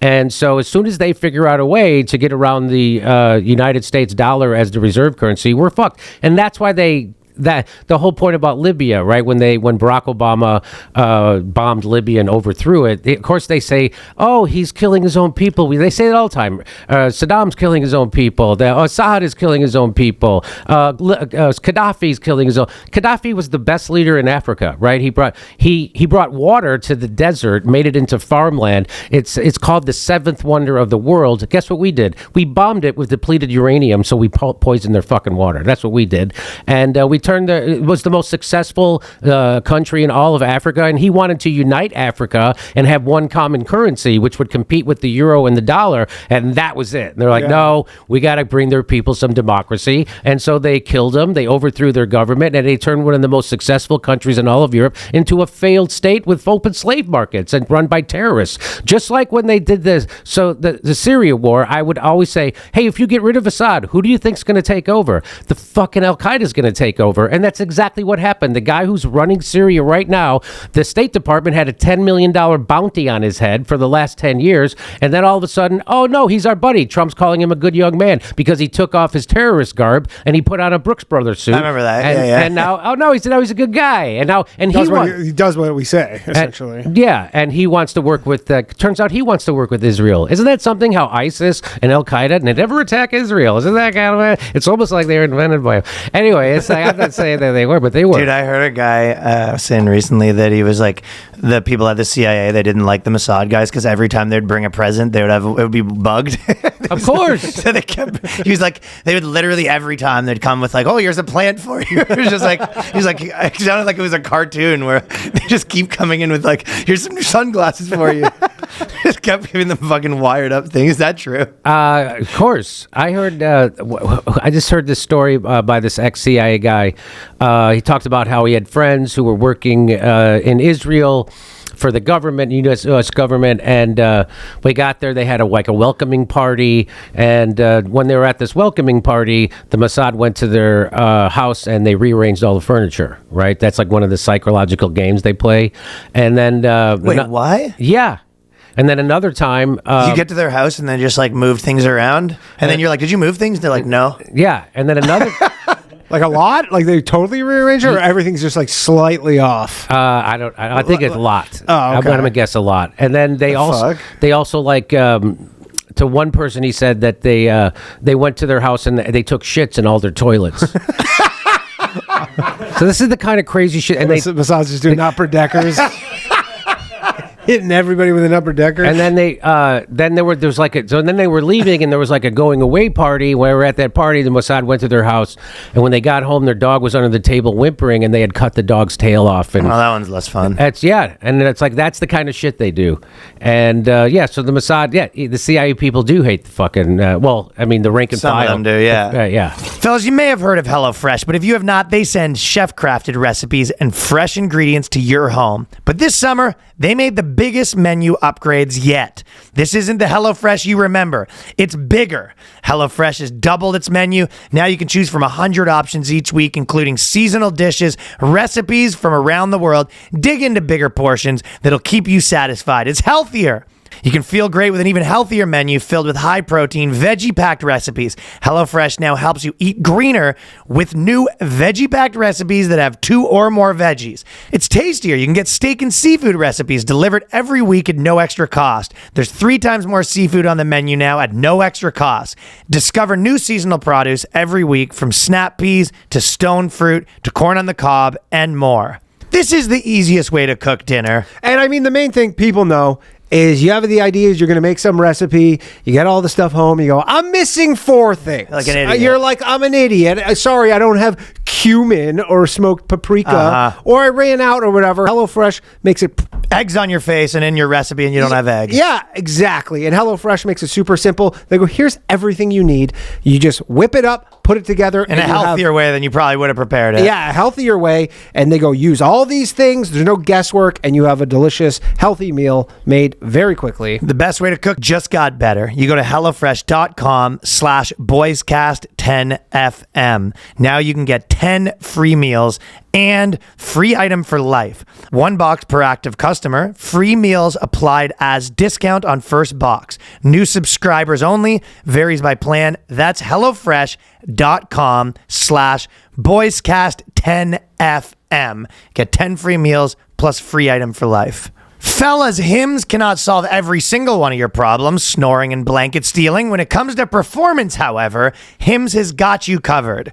Hims is a very crucial part of my routine right now. You take control of ED with personalized treatments and made with proven ingredients prescribed by licensed providers, 100% online.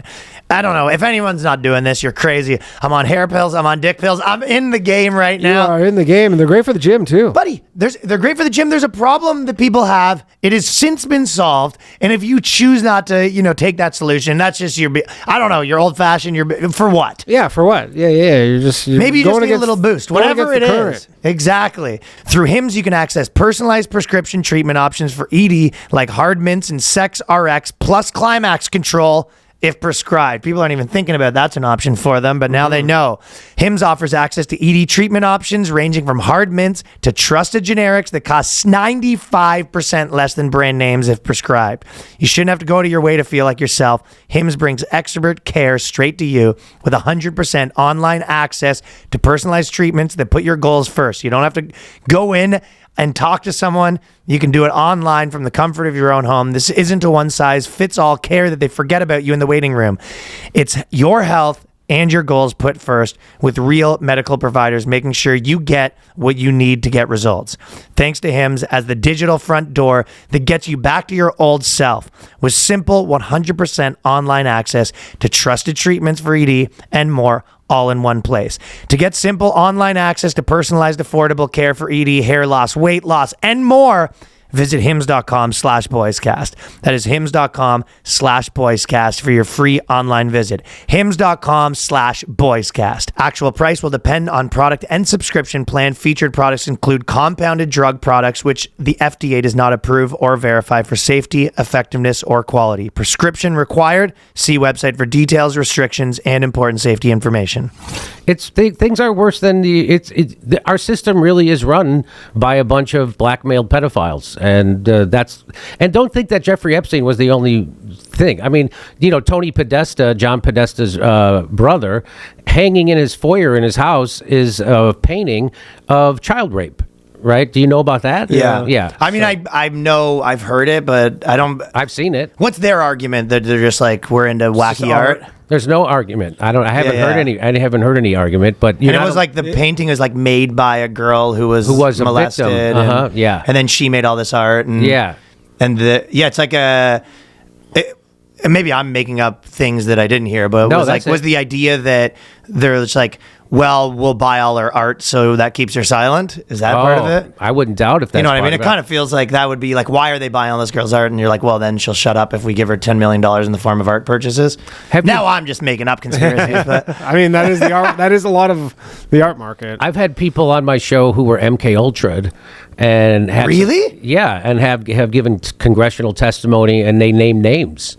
And they talked about Gerald Ford.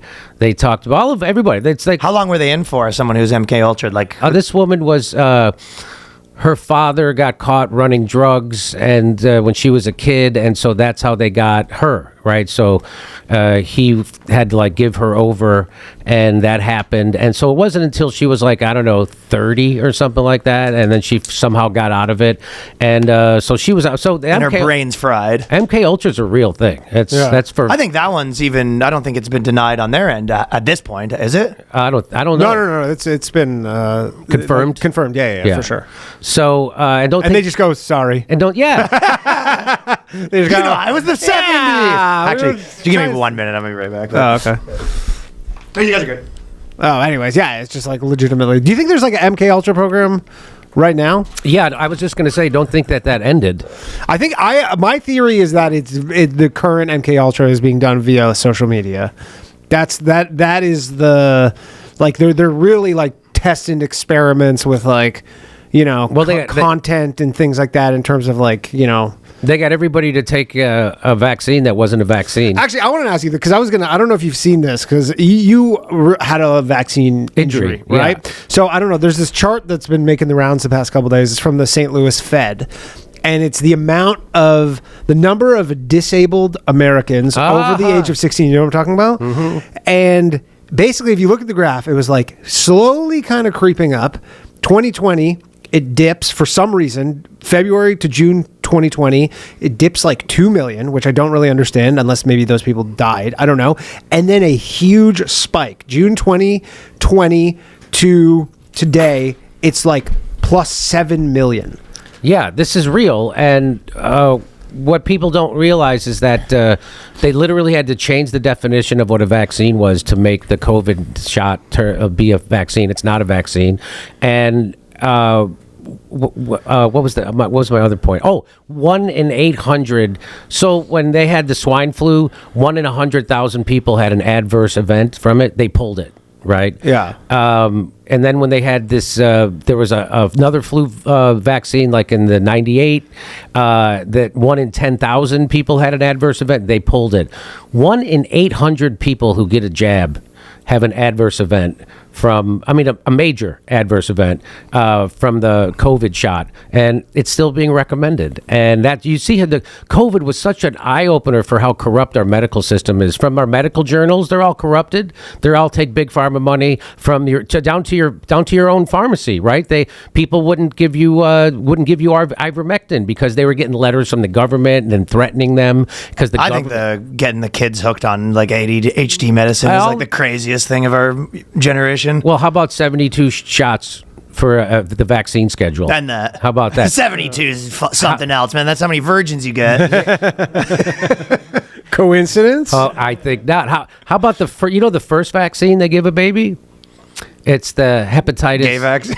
That's the one that the RFK always says. He goes, "This is what you give to prostitutes." Yeah, it's the only way you can. It's it's for the hepatitis C, I think, vaccine, and the only way you get it is through intravenous drug use or unprotected sex. Why are you giving that to a baby? Yeah. Why wouldn't you at least wait till somebody's 18 years old to give them that? If it works, why would you do that to a baby? So anyway, the whole thing is the complete corruption of the medical field. And you talk about his MK Ultra now, they got people to wear masks when there was no science behind it. They got people to do lockdowns and close their businesses. There was never any science behind that. They got people to take this vaccine. It didn't stop contraction. It didn't stop transmission. They lied and said it did. They said if you got that vaccine, boom, it stops the and who said it? Everybody, from Fauci to the president to Rachel Maddow to Chris Cuomo, every motherfucker, every news article, they all said that. And then they all memory hole. No, nobody ever said that. And then I've had my friends say, nobody ever said it stopped transmission, Jimmy. And I'm like, and I'll show them a video. Biden said it. They all said it. And they'll go, oh yeah, well that was before they knew. I'm like, but no, you said nobody said it. Yeah. So why do you think you said nobody said it? Because you heard somebody on TV say we never said it, and you fucking repeated it. So it does work, know? It's, yeah. If you kind of just tell. I mean, that's literally Trump's whole thing is he just says something, he goes, yeah, I never said that. And then you go, oh, I guess he never said it. Yeah. And he's still out there, wanting credit for Operation Warp Speed. Yeah. Although I think I read maybe a couple of days ago that they are potentially removing all the COVID vaccines in the U.S. They're kind of, I don't know if getting rid of it or just so they're not. How do you think RFK is doing? So they reduced the recommendations for children and pregnant women and stuff like that. So they're still recommending it, I think, for people with comorbidities and people over 65. Yeah. But there are some medical organizations that are still recommending it for pregnant women. There's no long-term studies on any of this shit. You don't do that. That's medical malpractice. That's fucking evil, what they're doing. And they're doing it. So funny because we're both from Canada. In Canada right now, they're like, there's a new vaccine out. It's great. Everybody take it. Yeah. I mean, and so you weren't ever supposed to do your own research, right? What are you doing? Don't do your own research. You've heard comedians say that. You've heard everybody say that. And my joke is that you have a girlfriend who's one of those do your own research people. You tell her you were at Tim's house. Now she checks. Starts going through your phone because she's one of those do your own research people. That's funny. That's funny. It's like, you wouldn't tell somebody, my joke is you wouldn't tell somebody not to do your own research or question authority on any other subject, no matter how trivial. Hey, I'm going to go buy a car. Don't look into it. Yeah. Don't look into it. Well, how am I going to know what car to buy? Ask the salesman. He's the expert. And there we are. And they tell you don't do your own research, which is the equivalent of don't read. That's really it. So that's how powerful. I beat them to it. Yeah. So, Do you think RFK is doing it kind of feels like he's just sort of disintegrated into the background. Yeah, we don't hear much about it. I think it's good that they took away the recommendations for the COVID vax. I think they are setting. They're trying. I think it's in the right direction. Right. It's part of the conversation. Jay Bhattacharya was a guy who took great personal and professional hits for telling the truth about COVID and speaking out. And it was a big wake up call for all those guys. I mean, he was, I think, at Stanford. Yeah. And the pressure that was put on him and how he was, and so even Neil Oliver, that guy is Neil Oliver. He's from Scotland, and he was this very respected guy, and then he used to do these history documentaries and everything, and he had all these positions on all these boards and everything. And as soon as he started questioning the COVID narrative, it all went away. He got kicked off all those boards. He's not welcome in universities and academia and all, and it's real. Jay Bhattacharya under the previous Twitter regime is like remember when they came out their back end and he had like 1 million flags on his account, and they're like, this guy's like a Stanford he's not some quack. Yeah, they try to make him seem like he's like a fringe. Yeah, he's like some fringe. He's like, I'm like a respected Stanford, whatever. Dr. Pete. Oh, this other phone's immunologist. You got 2 phones? So now he's got a burner phone. The burner. He's got the burner for travel. That's maybe why they didn't give you a hard time. They went through the wrong one. So no, when that happened, I only had one phone. When the Pegasus, whoever it was, then the guy who wiped, kind of cleaned it up from he said you should get a second phone and don't put anything on your original phone that's important. So you have a personal phone and then this other phone. I'm not going to speak about what's on the second phone, but so I'm kind of actually getting tired of it. So I'm like, it's crazy. It's a pain in the ass. Sure. And so I'm really getting tired of it. And they say there's EMFs, right? The electronic something that, and you're not supposed to carry it in your pocket. Like, where the fuck am I supposed to carry my phone? I mean, that's one of those things where if there is so much of that you're at this point you're 90% seed oil. So it's like that's when RFK Jr. when he was like, Wi-Fi causes cancer. I'm like, I guess I'm dying of cancer. Yeah, and what doesn't? Right? Why the Wi-Fi can penetrate the blood-brain barrier. But those are one of those things where I go, I'm done then. I don't know. I'm not going back to a landline. They told me popcorn causes cancer. It's like, okay. I guess buy my plot because well, I couldn't go out a better way though, huh? Doing what he loved. I do put my phones on I do put my phones on airplane mode when I go to sleep, and I put them as far away from me as possible. So I got them in a different room. Oh, okay. Sleep, so I do that. Yeah, that's something. But yeah, you know what I saw? Talking about the surveillance state and phones. So they had one recently where it was like a girl was on ChatGPT and blah blah, and she was basically telling ChatGPT she's going to kill herself, right?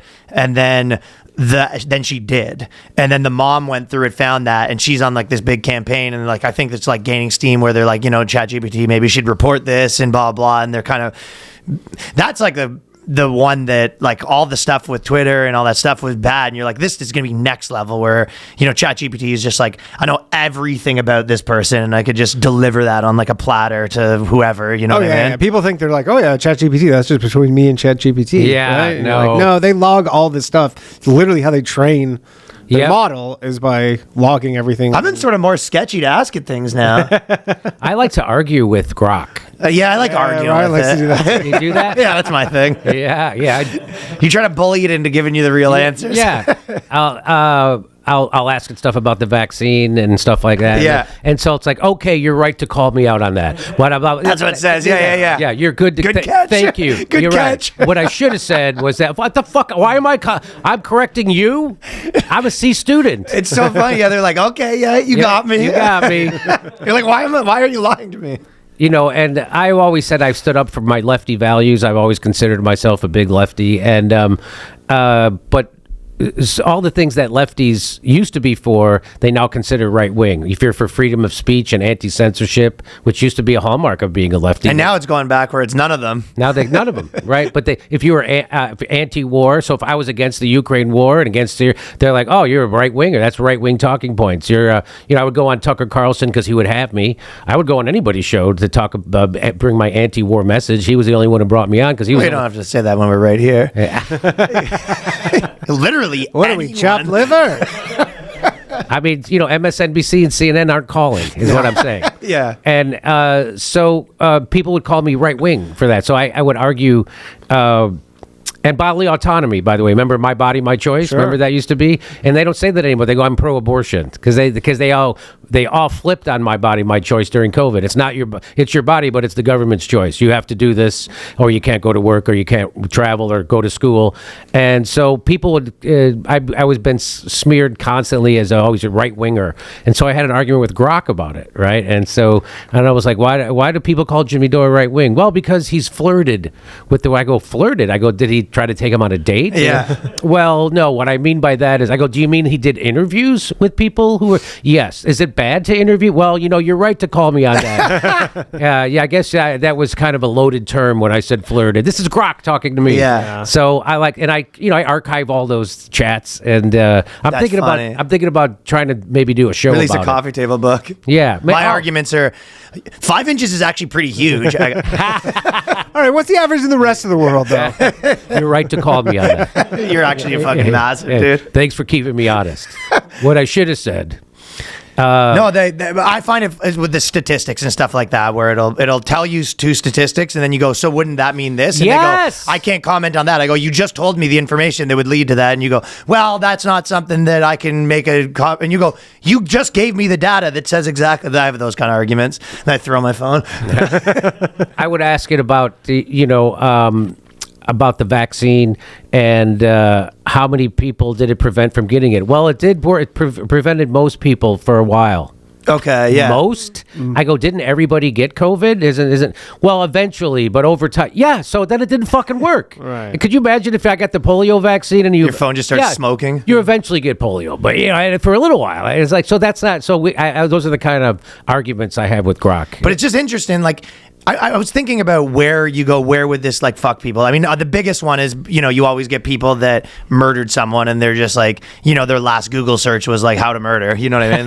Like that shit like happens quite a bit, like how to bury a body and stuff, right? Yeah. But it was like, you could think a scenario where, I don't know, someone was like getting divorced and they're just like, how to, you know, like how do I change, like move my money so I might be worse, and like just that. Then they call that up in discovery, and it was just like, I feel like there's so many people that don't realize how much they're like ChatGPT. If anything goes wrong, like either say you lied on your taxes, like anything, you know, this could come back. You go, you know, someone's trying to like figure out how to pay the least taxes, and they kind of like don't even realize they like admitted to doing tax fraud or something. You know, there's just like, I can think of off the tip of my head like 4, and that's just the start of like not things that aren't illegal, that, you know, like you said, like how to organize a protest, or where's this Right. or that, or, you know, there's just so many things you could think Hey, about. what's the age of consent in Arizona?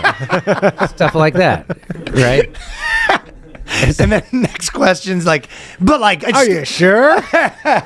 And how Seems high. How about the deputy for Netanyahu who just got caught in a child pedo sting? I actually wanted to ask you about that because I Crazy. saw you talking about it. I didn't actually really get it. What happened? I think what happened was he got caught up. in Las Vegas. In Las He Vegas. was at some like convention, and then they were doing some. The Las Vegas PD was doing some sting. And they got like operation. 12 people. So a lot of them were like pastors, Yeah. and community leaders, shit like that. And they got this guy who was the deputy for, I think, cybersecurity for Israel. Yeah, And- something like that. And then they just gave him a bond. He paid it. So he just paid a took bond off. and he got the fuck out of Dodge. But I think the most amazing part of that, So he paid a bond and then he goes back to Israel and then you're good? yeah. So, Well, you can't come back to the United States, but like it's normally I would think in that situation. but they're not going to ask for extradition. No, they're not going to ask for extradition. But not only that, but normally in that situation, if you were a foreigner, they'd be like, "Yeah, we're taking your passport. Yeah. you can pay a bond. But Oh, yeah, you yeah, don't yeah. get your passport. Right. And so Trump has appointed the U.S. attorney for Nevada. She's Israeli born. and she brags about it, and she brags about being a Zionist, and she's a fucking maniac if you've ever heard her talk. She got appointed for what? The U.S. attorney. Okay. I think she's a judge. No, she's U.S. attorney okay. for Nevada. And and then they lied about all kinds of stuff, right, about that situation. But I think the most amazing part of it is that this guy from this pedo from Israel, he finally found a child that he didn't want to murder. How about that? That's like kind of interesting. Dude, if I was... Okay, so you know, like the Martyr Maid guy that was like pretty Daryl Cooper. He's like pretty controversial or whatever. He's pretty controversial. I haven't really listened to him. Well, before he was like controversial, he did like a big series about the history of Israel and all this sort of stuff. And I feel like, and it wasn't even that. He had like the Jonestown murder, and I know he's like super controversial, but like he kind of, one thing that I like is he does history the way that I feel like I write sketches, where even if you're writing someone good or bad, you're like, I have to get in the head of that person. Like, what would they think? And they're the protagonist, so he kind of tries to picture every side as if they were the protagonist. Maybe a little less now, I don't know. But at the time, I felt like that was good. And I was kind of thinking, like, even with like Ukraine, Russia, I was like, and Israel, I go, if I put myself in the head of like, okay, so if I was like the head of Hamas, what would I do? If I was the head of Israel, what would I do? If I was the head of America, what would I do? And I feel like the American one, to some degree, you're like, I would get out of it and then try to do diplomacy. If you're if you were the head of Netanyahu or the head of America, and maybe it's like kind of a remedial question for you, but like, what would you do right now? Like, what would be the move? If I was the president of the United States? President of the United States of America or Netanyahu, or if you were Hamas. So if I was the president of the United States, I would stop funding Israel, and then they would kill me. Right, okay, so you're saying, there is... But I would stop funding Israel. So doesn't that track you? Like, there isn't much the president could do then? He could. That would end it. That would. But stop then he'd be in trouble. Stop it. They wouldn't have the. Well, you'd have to not give them access. So you have to not literally allow them to buy the weapons. They would. Yeah, they wouldn't have. They don't need. That's the thing is like they get the money to buy the weapons from. But us. I've always been against America funding Israel, like sending the money, because like it's such an insignificant sum of money to Israel. Not really. Well, it's $3 billion a year, right? But that was.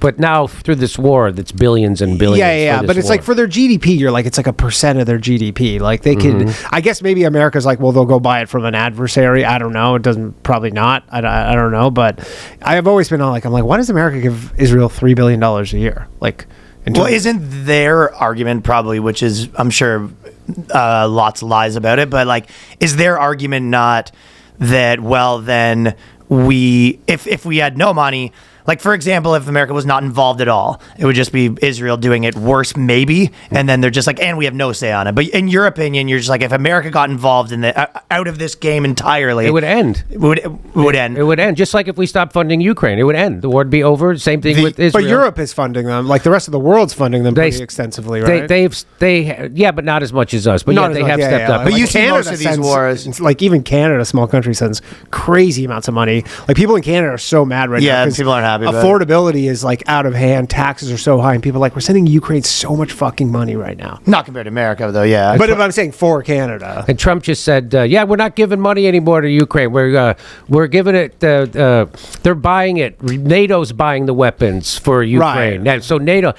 who's the biggest donor to NATO? The United fucking States. Right. Yeah. So again, this is all just giveaways to the weapons manufacturers, the military-industrial complex, and you think these wars like couldn't really be fought? Like they would all end real quick if America just like cut the tap off. That's correct. So it's like, so in that way, my question, it's like somewhat, your answer is actually not that complicated. You're just like, cut the tap off. All this stuff's going to start going away. Yeah, I don't know why Hamas doesn't just release the hostages.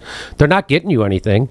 It's not like you have leverage. You know what I mean? It's like they're not really leveraged. Well, I mean, maybe in their mind, they're like, they're going to raise, I was going to say raise this place, but they already have. But, even more so, like maybe in their minds, they're like, if we get, this is the only leverage we have. Maybe. They've had several, so the irony is, and most people maybe don't know this, is that everyone agrees. People in Israel agree. Our government has agreed that secretly. that the person and the people that are stopping and hostages being released is Benjamin Netanyahu. He doesn't want that to happen. He needs them to keep the hostages so he could use that as a pretext to keep flattening Gaza. But they just did a double tap on a hospital. Yeah, I saw him post recently. It may have been yesterday that he was just like, "Yo, sorry about that." Yeah, sorry. Oops. They did a double tap. Wow. So if people don't know what that is. What is that? I don't know what that is. So it's when they bomb the hospital, and then they wait about a half hour for all the people to come and help. So all the aid, all the ambulances, all the EMTs, everybody to come there, and then they bomb them. That's called a double tap. So they did that. And that was one of the things that Julian Assange revealed, or Chelsea Manning revealed, that the video of the United States doing double taps in Iraq. So we'd bomb some people, and then the ambulances would come, and then we'd bomb them. And that's called a double tap. I'm pretty sure that's a war crime. And so I remember the first time they bombed a hospital, and at the beginning of this war. It's not a war, but I'm talking about Israel. It was a big deal. It made all the news. People talked about it for weeks. Israel had to go plant evidence that said Hamas was using it and of course that got debunked. They weren't there, and so it was a big deal. And then they just went on and bombed every other hospital in Gaza, and nobody has been saying a fucking word. And so I think there was one in South Gaza. I didn't know there was even a hospital left, and they bombed it, and then they did a double tap on it. And Benjamin Netanyahu did that stupid thing. Hey, we really sorry. Yeah. We didn't know. That was a oopsie. And so I thought that was like wild. That just like a Twitter message, just like posting a Twitter thing as if you said the N-word on a podcast, or you just like, yo, kind of I got carried away there. My bad. Yeah. That's my lizard brain kicked in. But I would still recommend Hamas just go ahead and release the hostages. Then they don't have that pretext to keep bombing the shit out of you. But they'd say, hey, go to this refugee camp, and then they bomb a refugee camp. And it's just the idea is not to kill Hamas. The idea is to ethnically cleanse Gaza and the West Bank of Palestinians so they can take it over. It's called the Greater Israel Project. The Greater Israel Project just isn't about Palestine. It's about Syria. It's about Lebanon. It's about Iran. It's about parts of Egypt. And they're doing it. And they wanted to become, I think, they found all that natural gas underneath Gaza and off the coast, right? So like $500 billion, in the water or whatever. $500 billion. And so Israel wants to become an energy exporter, right? And so that's another reason why we blew up the Nord Stream pipeline, to cut off the cheap energy coming from Russia to Europe. So that was a pipeline going from Russia to Germany, and the United States blew it up, and they try to say Russia did it, which is fucking ridiculous. And now we know it's ridiculous. But and my whole question is, why does Germany and Europe, why do they go along with that? Like, so now Germany's paying 2, 3, and 4 times the price for energy than they were before, and it's hurting their economy, and Germany's the economic engine of Europe. I'm like, it's just a mess. So are they all that corrupted? Are they afraid of the United? I mean, I just don't understand. I'm not smart enough to know why Europe goes along with that shit, but they are. And so and I think that's another reason why they want to take it over, because they want to get all that gas and energy and be an energy exporter.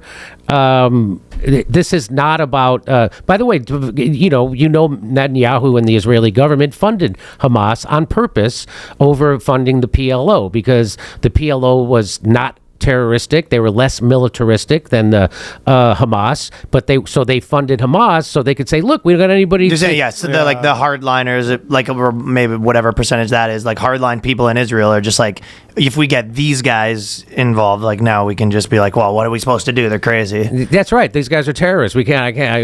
We got nobody to negotiate with, is what they say, right? And then they'll also do the thing. Well, there's no innocent person in Palestine because they voted for Hamas, which is like saying there's no innocent person. They didn't have elections. Yeah, well, they had one in 2006, I guess.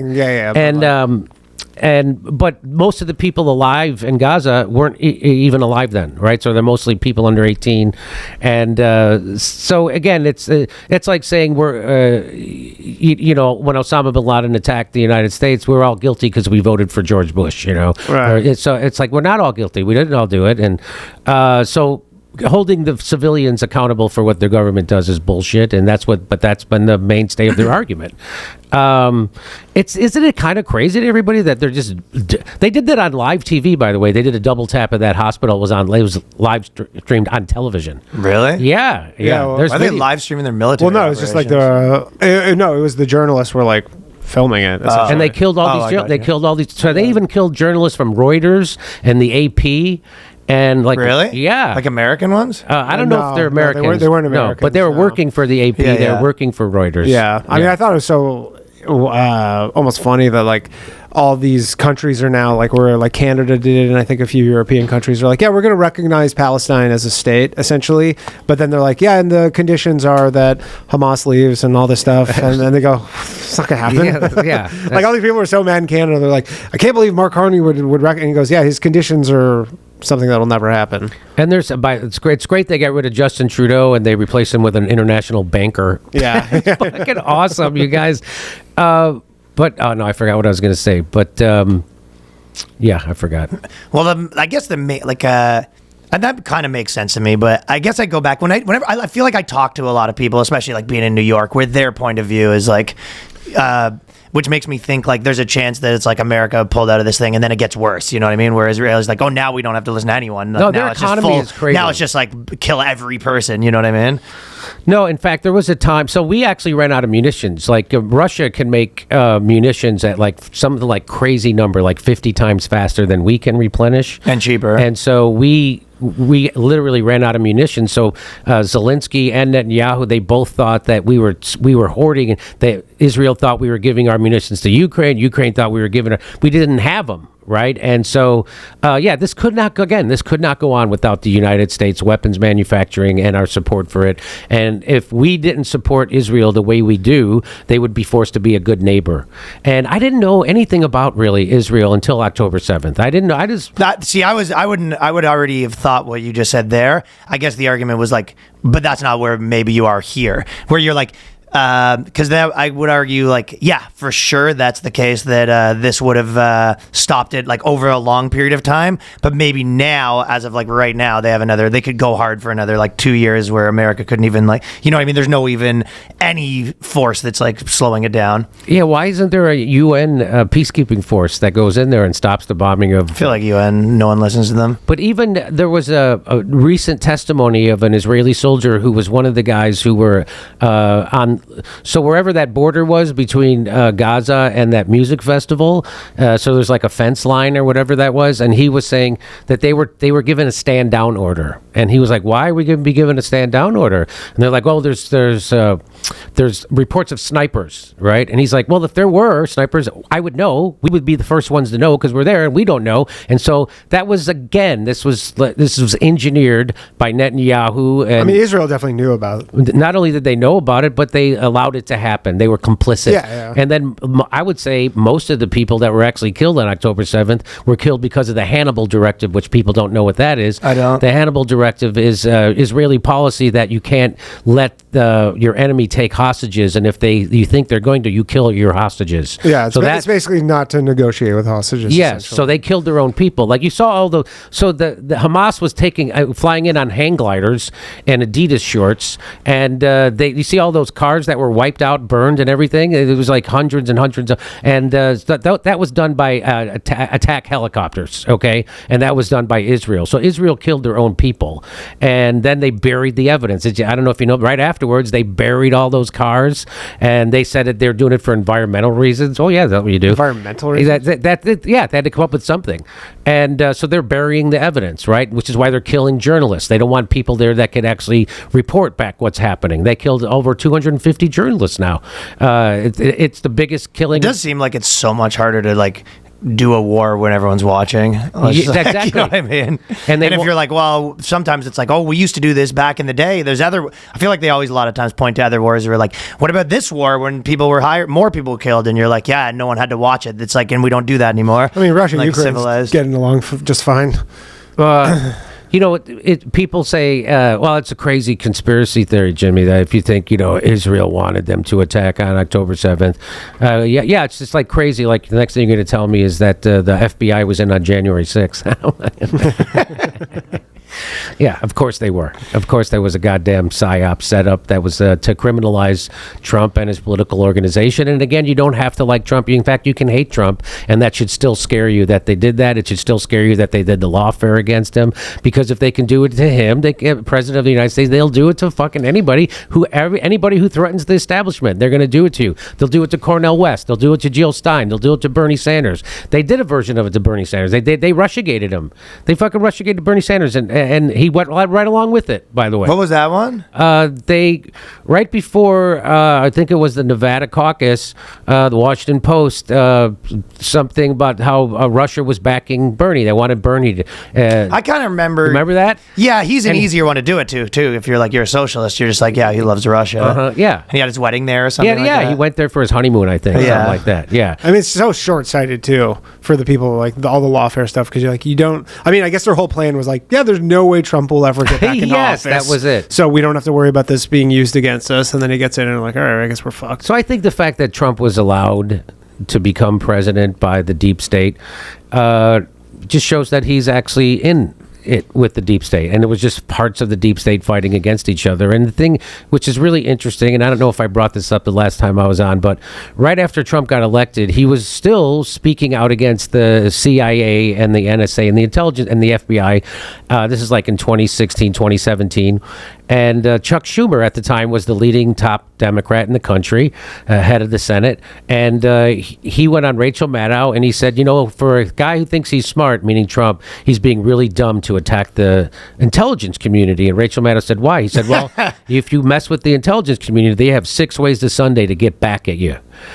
And crazy thing to admit. Yeah, what yeah, he yeah. just admitted there is that the CIA and the FBI and the NSA don't actually work for the president, that the president should be afraid of them. The president doesn't give them orders, they give him orders, and if they don't work for the president, well then who the fuck do they work for? Which should have been the next question Rachel Maddow asked, but of course Rachel Maddow what do you mean by that? she works for the same people, right? It's the same oligarchy, establishment, a military-industrial complex. It's literally a guy being like, you know, he better not steal my girlfriend because there'll be repercussions. And you're just like, what are the repercussions? You're like, it will not end good for you. And you go, what do you mean? Like, what? Are you going to kill him? And now we're here with with the country being run by blackmailed pedophiles, and they're not going to release and he's trying to call it a hoax. There's Epstein files a hoax. Ghislaine Maxwell's been out there doing interviews now, right? Yeah, she's trying to get a pardon. It's kind of interesting. She's just like, does interviews. She's like, nah, Clinton wasn't even anywhere near that. Trump's the man. He's not anywhere near that. He didn't kill himself. What was it? Like, there's no list. Epstein liked young women because they had good ideas. That's not true. Yeah. They had good ideas. That's why he liked younger women, because they had better ideas than the old hags. Well, it's interesting. Like the idea of like sucking me off. You know, the client list is a little bit of a misnomer, but I think Jeffrey Epstein's client was Israel, and the list was just the people they were able to honeypot and trap. Right, so the client was Israel. So the list people are looking for is the list of the pedos who they got compromised on, and I know what you mean though. The idea that there's just like a very distinct there's like a spreadsheet somewhere. There's like, that does not exist. Clinton 3 blowjobs, like fucking It's like, no, that doesn't exist, and it's never coming out. And I think it's not coming out just because everybody's implicated. Yeah, and like everybody on both sides. Like everybody's like, well, why didn't the Democrats release it if Trump's on there? And you go, because there's all their friends too. That's right, Bill Clinton. I mean, yeah. So I mean, there's the pictures of him getting the back rubs from Goo-Free, right? Yeah. I mean, like the painting of him in the blue dress, like hanging in Jeffrey Epstein's what do you think house? that means, right? Isn't that Jeffrey Epstein saying, "I got him"? Yeah, I control this guy. There's so many. A painting of Bill Clinton in a dress. You've never seen the? No, I have. Yeah, just it's Bill Clinton memory. in a blue dress, which I guess is maybe Monica Lewinsky. I have a picture of you in a dress. You were supposed to delete that, right? That is wild, yeah. Yeah, just like hanging in the foyer of his $70 million townhouse on the Upper East Side. And Ehud Barak, he was a regular visitor to Jeffrey Epstein's. But the guy who had the biggest single dwelling in Manhattan was Jeffrey Epstein. Did you know that? Massive. Yeah, and then They have a pool in that place. and there's lots of pictures of Ehud Barak, the former prime minister of Israel, who was like buddy with him all the time over there. So, I mean, it's obvious, and they're just trying to gaslight us. And it seems like everything Trump is doing is trying to distract from the Epstein list. Yeah, but we're not getting it. Like, literally, I'm going to be 80 being like, telling my grandkids, you hear, but there's still, I think something's coming out next week about this Epstein thing. I mean, we're still talking about JFK. Yeah, you know what? It's possible, I guess. I mean, Remember the joke we were saying we were saying there's like you're just telling the kids, you're like, no, and they were blackmailing this guy Prince Andrew. They go, who's Prince Andrew? It's like the king of, he was like a prince in England. They go, England. They go, the Muslim Caliphate of England. Used to have these things called princes. England bad. But why do you think there seems to be this open board? There was an open borders policy in Europe, UK, the United States. Keir Starmer in 2020, I have video of him saying, if you are questioning the immigrants coming to the country, you're a bigot, right? Yeah. And how dare you? And immigrants are good for us. And then just a couple of months ago, he gave a speech where he said the people of Britain demand an answer of why they were made victims of an open. He did a real flip. Yeah. And I'm like, are you? pancake? No, it's literally Tim Robinson in the hot dogs. Yes. We're all trying to find the guy. Yes. Yeah. And so, but why do you think that they did that? I have my own theory. I mean, about that. I have a theory that's an economic theory, Okay. and it kind of ties into the birth rates, which is that the whole economy. I said this before, but like our economy is literally a Ponzi scheme, right? In the sense that like it's all predicated on constant growth. And the only way you can do that is you need to grow the population. The population has to always increase. It can never decrease, or you turn into Japan, essentially. And housing, like most people's net worth is their home, right? Like Right. if they own a home, and their whole deal that they've been sold is your house goes up 5% a year every year. When you retire, you have this nest egg. And the only way to keep that happen is that consumption needs to increase, and the only way consumption can increase is if the population increases. But we're below, the replacement rate. So the only way you can do it is people have to come in from somewhere else, and you're not getting them from countries where people already want to live.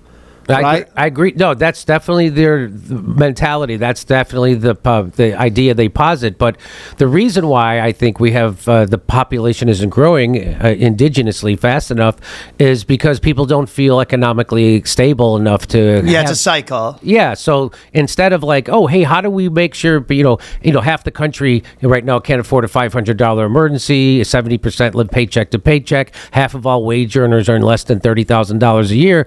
So why don't we make it more economically viable for people to have families? But then there's always that element, because I've obviously heard that argument. I agree with it. I know many people in that boat. But then you're always like, you see these poor families and they have 10 fucking kids. Mm-hmm. Right? And then that kind of goes into... So I don't know. I don't know if people are just like, yeah, you know what? I like my life. But most people aren't that. Most people aren't. Yeah, most people aren't that, obviously. Yeah. But you do see that and you go, well, they've somehow managed to make it work. What's the explanation on that end? But I think a lot of people are like... A lot of women are just like, I don't want to have a kid in my 20s. And then in their 30s, you're like, this is actually really hard now as well. Like, I mean, I know just my own personal experience as a comedian, right? Like, I was able to make a living as a comedian, but I didn't feel like I could support a family. Yeah. So I was always putting it off. In cities, supporting a family is like, they're just, you're just like, if two people work, you need a nanny at $60,000 a year. You're like, it all adds up where you're like, the woman gets like $100,000. Like, say a woman makes $100,000 a year. You're like, really, it's 70 after tax. You're paying 30 to a nanny. It was like, if you offshooted some of the man's income onto the woman, then take off another 20 right there. So you're like, really, this woman's working for $17,000 a year. Yeah. And Like, did you ever, by the way, talking about how females in the workplace, did you ever see, I saw the CIA guy, a video of the CIA guy talking about how that was all, now women go into they posited as, they sold it as women liberation. Taxes. But it really is, it's like, now we have, we could pay everybody less and we get more tax money. More tax money. Yeah. I've seen that as well, where literally they're like, yeah, it's like we have double the amount of people who pay taxes now. and well, more than double, because then someone watches the kids and they pay taxes. Right, yeah. But So they, like- it's just like everyone's paying taxes now versus before it was like only less than half. And definitely open borders are about economics. It's about cheap labor. There's no doubt Just about consumption. that. It's like regardless, But it's like also someone's cheap here. labor. Yeah, cheap labor, and also just like if someone's here, like they got to go buy food. they gotta live, and that just is just more money in the economic machine that just buys stuff. And then they would give debit cards to the immigrants who are here. Yeah, me and Ryan both got them. It's pretty sick. Oh, fantastic! Yeah, but that's enough. That's like it's almost like if you could launch a plot to make people resent immigrants more, that would be it, right? Everybody's struggling. It's some kind of a psyop, honestly, to keep people divided. What if you think about it like that? Okay, so as a comedian, right? So imagine you're like in the LA comedy scene, right? Mm-hmm. And then right now there's maybe, let's say 10% of comedians are from Canada, right? And there's some Canadians. So imagine like overnight they go, we're going to let every comedian move to Los Angeles from Canada. So overnight, you're just like everywhere you look, there was just overnight 8,000 Canadian comedians just there. And then you go look around, the Comedy Cellar's like half, and you go, yeah, a bunch of these guys moved in. You're like, you get less spots now. And yeah, you can't watch the basketball game anymore because the Leafs game's dude, on. It would legitimately be a fucking 6 months before everyone was like, yo, these fucking Canadians. Yes, like, you know what I mean? And like, it doesn't... I already say that. Yeah. Right. Everyone has it a little bit, but like, it wouldn't take much for just like, yeah, like, of course everyone would be like these fucking Canadian comedians. Like, then they would start hating the type of style. Like, everyone would be annoyed with them. Yeah. Yeah, then it would be it would be considered anti-Canadian to say Yeah, A. and then on top of that, if you said something bad, you were in trouble. Like, Yeah. You said A, you got your t-shirt that says A on it? That's anti, that's bigot. That's hate speech. Be a lot of merch that says nay. Yeah, so you could pick any place, and it was just like, yeah, come disrupt, like even cities, like, disrupt a bunch. I mean, that is going on in Canada with Indian people, where like, like never in my life when I lived there was there like really any sort of noticeable anti-Indian sentiment whatsoever. Like there's this one city, Brampton, and everybody's like, yeah, that's where all the Indian lives, but nobody like really talked shit about them in any capacity. And now it's like they brought in so many so fast that people are really like, it's similar to what Ryan's saying with like bringing all these Canadians, where like there is this real sentiment that did not exist like when we. Well, then on top of that, when you bring them all in, so imagine like none of them, they never integrate, right? So the Canadians only hang out at their Canadian bar with their Canadian friends and date Canadian girls. Like they're not even part of your thing at all, too, right? Because when you bring in that many people, they all just stick together. Sure. Yeah. So yeah, and it just makes people. But I probably agree with what you guys are saying, that it's like at its core, it's probably just cheap labor, and it's like economic globalist kind of stuff, right? I mean, it kind of goes back to the Federal Reserve in the sense that like their whole model is like, got to keep this thing going. Yeah, I mean, I haven't read that book yet, the Jekyll Island. Have you? Has any of you read that? It's about the creation of the Federal Reserve. Federal Reserve seems to be a big fucking... To me, that's like, I kind of do agree with the thought of like, if you look at like so many of the problems, like even that, where you're just chasing, and it was like everything has to keep getting better and worse at the same time. Yeah. A part of it is because they take away 7% of your money every year. I mean, there is it's like it puts you on a treadmill. There are so many things, like problems in our modern society, I guess, where like literally it's the moment that they got off the gold standard, like so many things went to shit. Oh, no doubt. And like so many the like moment social they give women things. credit cards. Yeah. That was a big spike in like 19. What was it? Well, I think what would turn things around if women get the right to vote. Yeah, exactly. There you go. I think that's what we need. Yeah, they always vote in their own best interest. No more wars. If women could vote, right? Sure. I mean, there'd be no more poverty. People would be taken care of, and everybody'd have health. No more homeless. No more homeless. Every homeless person gets $1 million. So problem solved. That's my next project. I'm gonna try to fight for women's suffrage. Yeah, big suffragette. Yeah, I think that's what we need. That's what people thought. People thought that it would change everything, and no, it turns out women are just as horrible as men. Sure. Do you see the money printing as like a big problem? Like, do you kind of... Did you see there was this guy, I'm blank on his name, but he was the chief economic advisor to Joe Biden, and there's this thing called modern monetary theory, right? Yeah. And so it's about like you can print money, but you have to do it not the way they're doing it, but the banks just make it. So yeah, and so they were interviewing this guy. I think his name is Jared Bernson, and he was, again, by Biden's chief economic guy, or the chief of some economic council advising the president. And they said, hey, if we print our own money, why do we have to borrow money? And he's like, oh, well, yeah. We do print money, and we definitely do borrow. Yeah, so what? No, we hang on. And he for like 5 fucking minutes. Really? I mean, it's because the Fed and the Treasury are separate, essentially, and the Treasury is part of the government. The Federal Reserve is like an independent organization. It's supposed to, yeah. It's supposed to be independent, and I guess it kind of is, but that's. I mean, at least that's the. I don't know how that guy wouldn't know that if he's the economic advisor to buy. I actually think people think the Fed is run by the government, right? Most people. Absolutely they do. People, because it's called the Fed, Yeah. right? And the president gets to appoint the head of the Fed and all that shit. But no, it's definitely it's run by independent bankers, and it's not. And their whole thing is like because Trump right now is like wants Jerome Powell to lower the interest rate. Yeah. Jerome Powell's like, no, we're independent. You can't tell us what to do. Yeah. Like, and then Trump's like, okay, well, this renovation's going bad, so I'm going to fire you for that.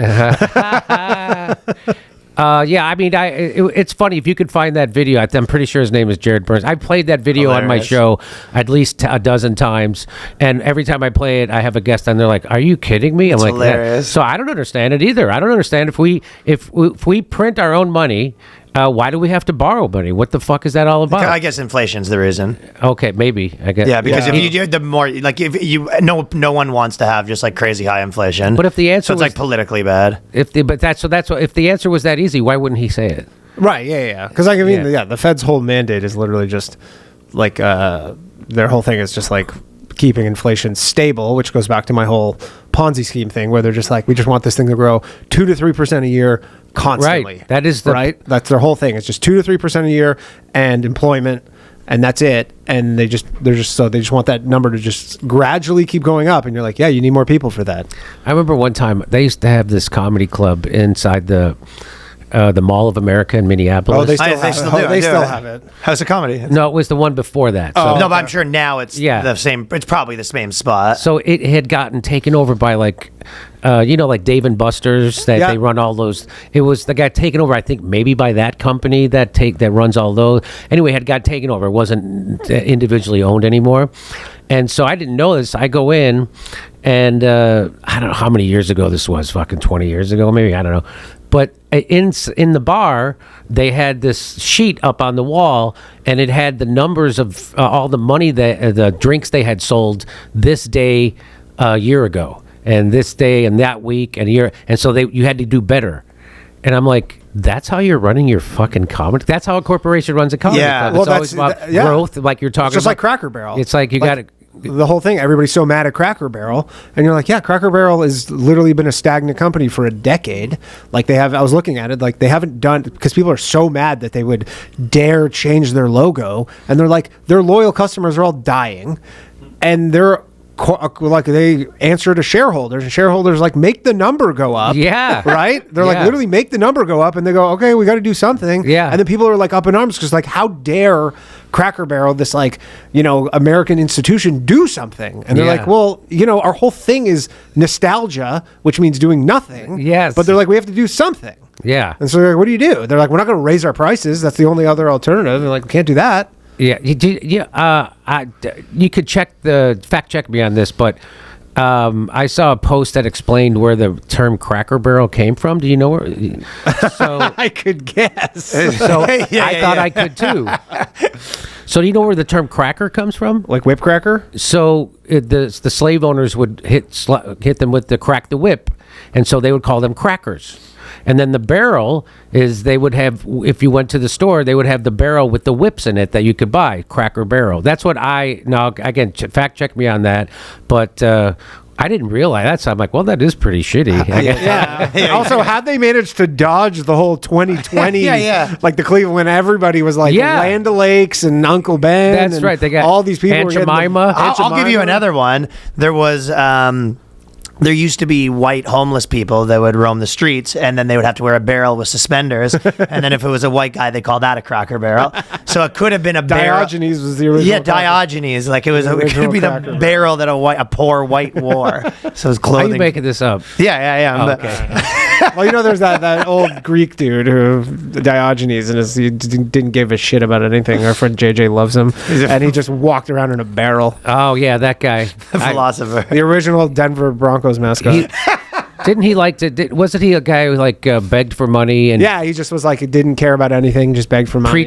Preached against prostitutes, but then he would go to the brothels. Oh, of course. Yeah. Good time. Yeah. Just that barrel. How did he get to be famous? Because he just is the question. original. Just didn't give a shit. He's a social guy. climber. I think he was Yeah. like the elites. Like he was probably boys with all the. I think everybody found him so curious. Like they were like, this guy's like an interesting. But did he have any like theories on life or philosophies that people adopted? Yeah, they were all kind of these sort of like hedonism kind he's of like- rock and roll he- theories. Yeah, I real like. Oh, I could see how that could become popular. rock and roll wearing a Yeah. barrel. I mean, you know, it's like the you wear a wacky hat. This guy's wearing a fucking barrel. Can you believe this guy? This guy wears a barrel. a barrel. It's like everybody's like, how does this guy sit? How do you sit down in a barrel? Guy just shits while he walks. Doesn't make any sense. That's guy. Well, I wish we could do that. Yeah, exactly. I wouldn't buy That's that. the future. Being able to just shit when you walk. I think you can if you're willing to wear a diaper. Oh yeah, yeah. Well, I do that in line for my Taylor Swift tickets. I had to wear a diaper recently. I had a kidney stone. No way. I had a kidney stone. Oh my! Do you ever have a kidney stone? I hope not. No, I I hope haven't. not, But I too. hear they're. They say it's worse than childbirth, right? So Yeah. now I know what it's like to have a baby come out my cock. And, Wow. so I don't have any kids, so I named it. Yeah. And I call it Keith Open. Was it that bad? It was unbelievable. And there's no way to pass them like under. well, it depends on how sedation? big they are. But like, is there if they are a certain size, do they like cut you open? Get Yeah, them? I had. Well, they go in through your penis. Yeah. So yeah, that's here. Can I tell you? Here's a Fuck. Here's a funny part of that. So I wake up in the morning 2 days before I had to go to Ireland, right, for my tour. So I wake up and I'm in unbelievable pain. So I go to the emergency room and I'm just screaming. When you have like everybody knows, like the ambulance driver's like, oh, he's got a kidney.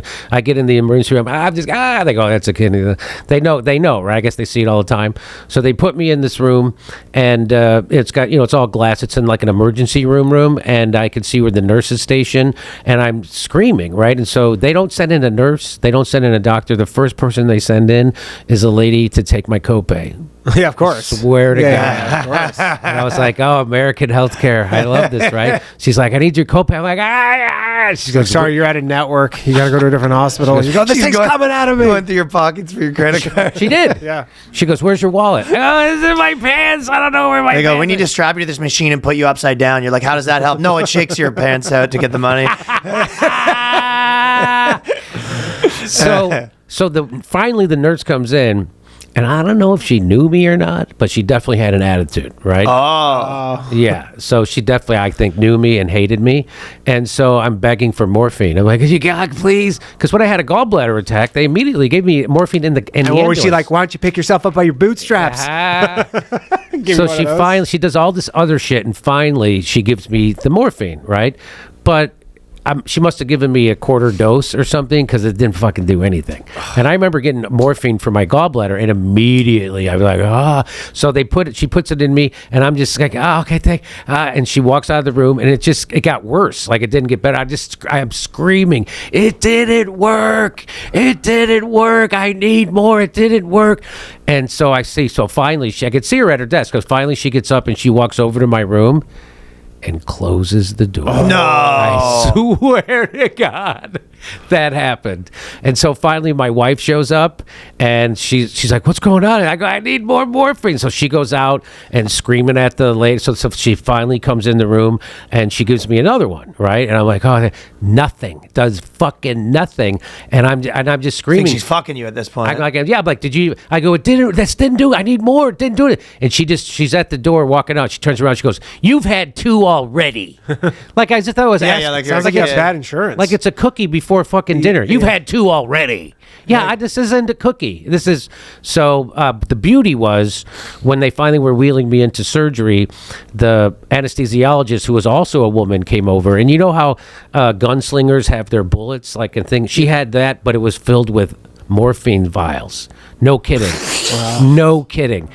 like a girl at a club offering shots. Yeah, like that. it's like an army medic. Yeah, she comes over. She goes, "How you doing?" I go, "I'm not good.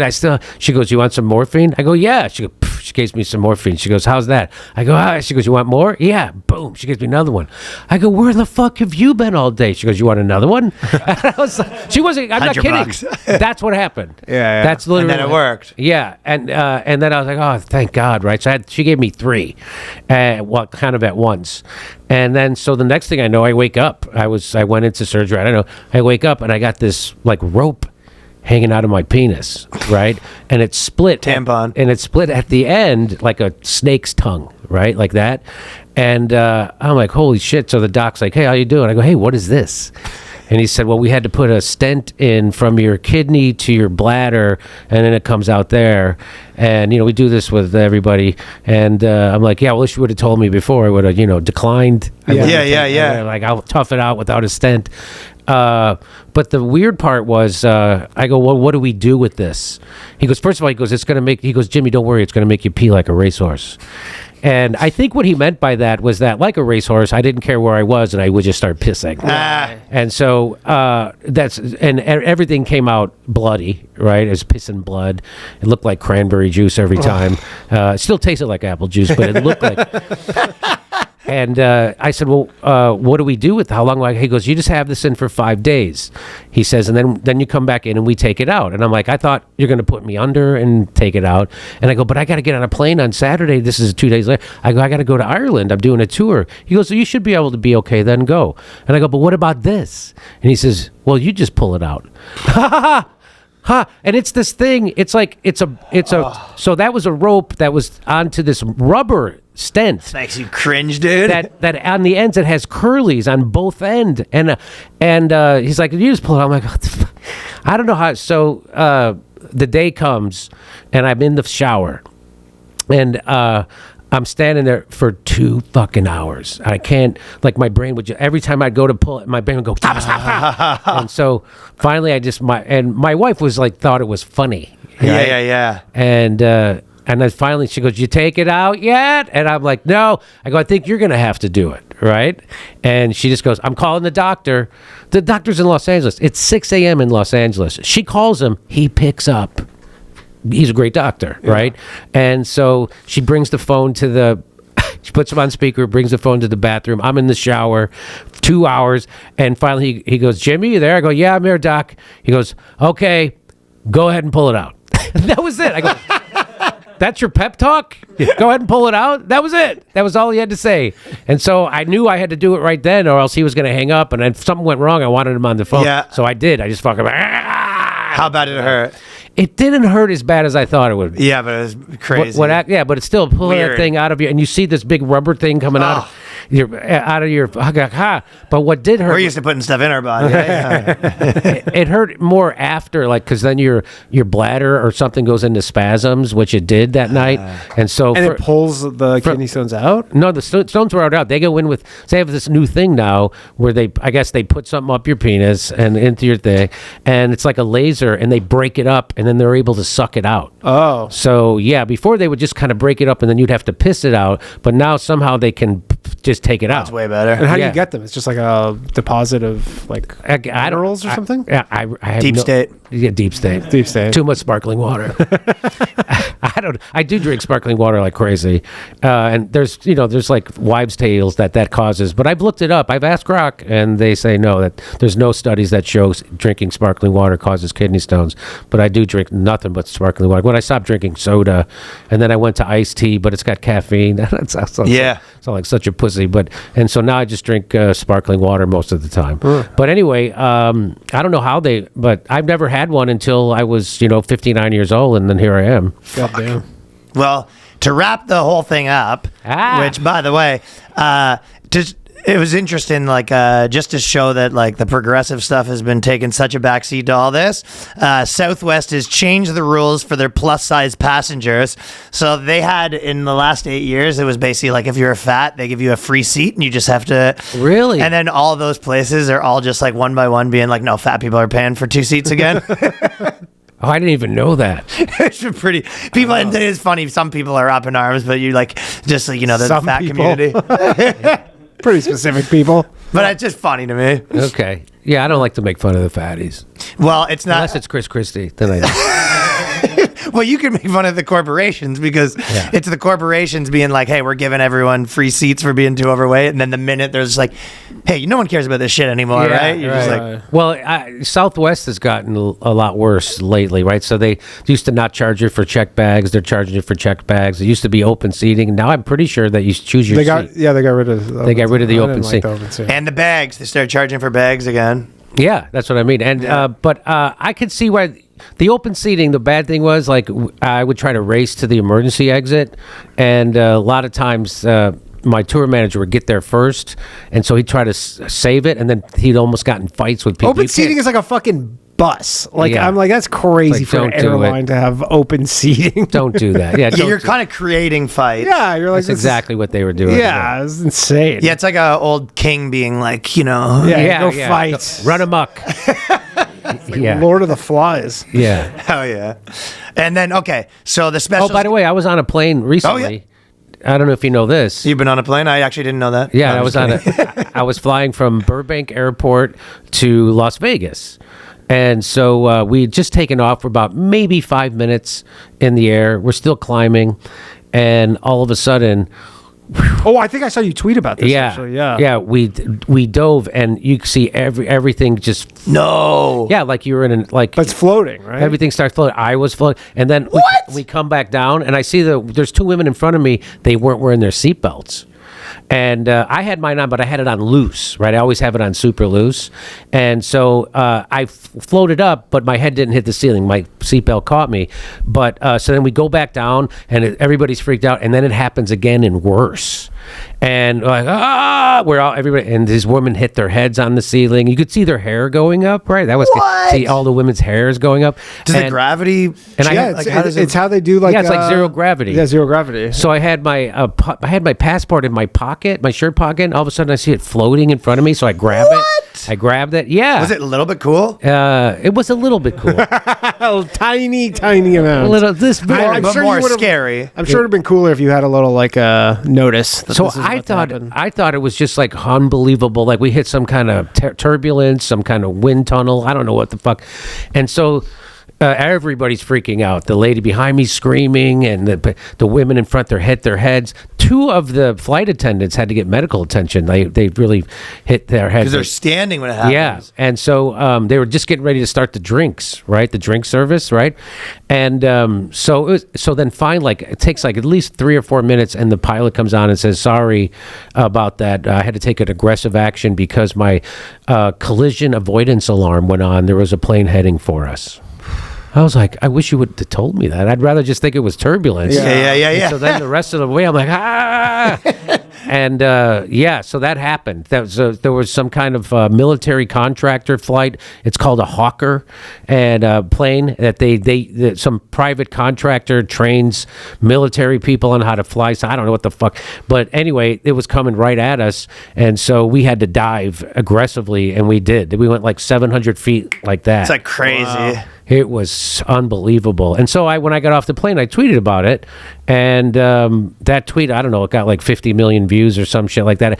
Everybody, all of a sudden, ABC News, NBC, every news organization in the world was calling me to do an interview. Did you do any? And I didn't do any. No, I was like, no, I'm not. First of all, I didn't want to. And I'm in Vegas. I just wanted to go to sleep. Yeah. You know? And so I was like, no, thanks. I'm not. First of all, I was like, how did you get my number? I remember the first one was ABC New York called me. I go, how did you get my number? They go, well, we have a research department. And I go, yeah, but how'd you get it? Yeah, and This is my second phone. How the hell did you get it? and then it turned a lot of people had my number. It turns out, so it's not so easy, not so hard to get my number. Hard to track you Not down. so hard to get my number. The phone was ringing left and right. But damn. I didn't do any interviews. My wife did one interview with somebody. Chris Cuomo show called me to do an interview, and I almost did it Just to talk about some other just shit? just to ask him about Chris. Remember when you were in your basement during COVID? And you fucking, I wanted to really bust his balls, That would be so. but I was like, that's too much of a pimp move to go on his show to do that. So I just said no. So You show up and then Dave Smith pops up again behind you. Hell yeah. Ambush. Jimmy Dore, everybody. Yeah. YouTube special. grab him by the pussy. Grab him by the pussy is going to be out potentially this weekend. Potentially. But on the YouTube channel. So subscribe to that. Always a pleasure. You're the best. Thanks, I Jimmy. appreciate it. Thanks you guys for having me. Always a pleasure. And by the way, 4 times a week right now streaming, right? No, I do Your show. Monday, Wednesday, Fridays. 3 times a week. Yeah. Okay. Monday, Wednesday, Fridays. Yeah. 2 hours a day live. And I'm going to Canada. In fact, on Thursday morning, I'm going to Edmonton, Calgary, and The Vancouver. great sovereign nation of Alberta. Oh, yeah. Check out those shows. Yeah. Yes. JimmyDore.com. JimmyDore.com. Hell yeah. All right. Peace, everyone. Bye.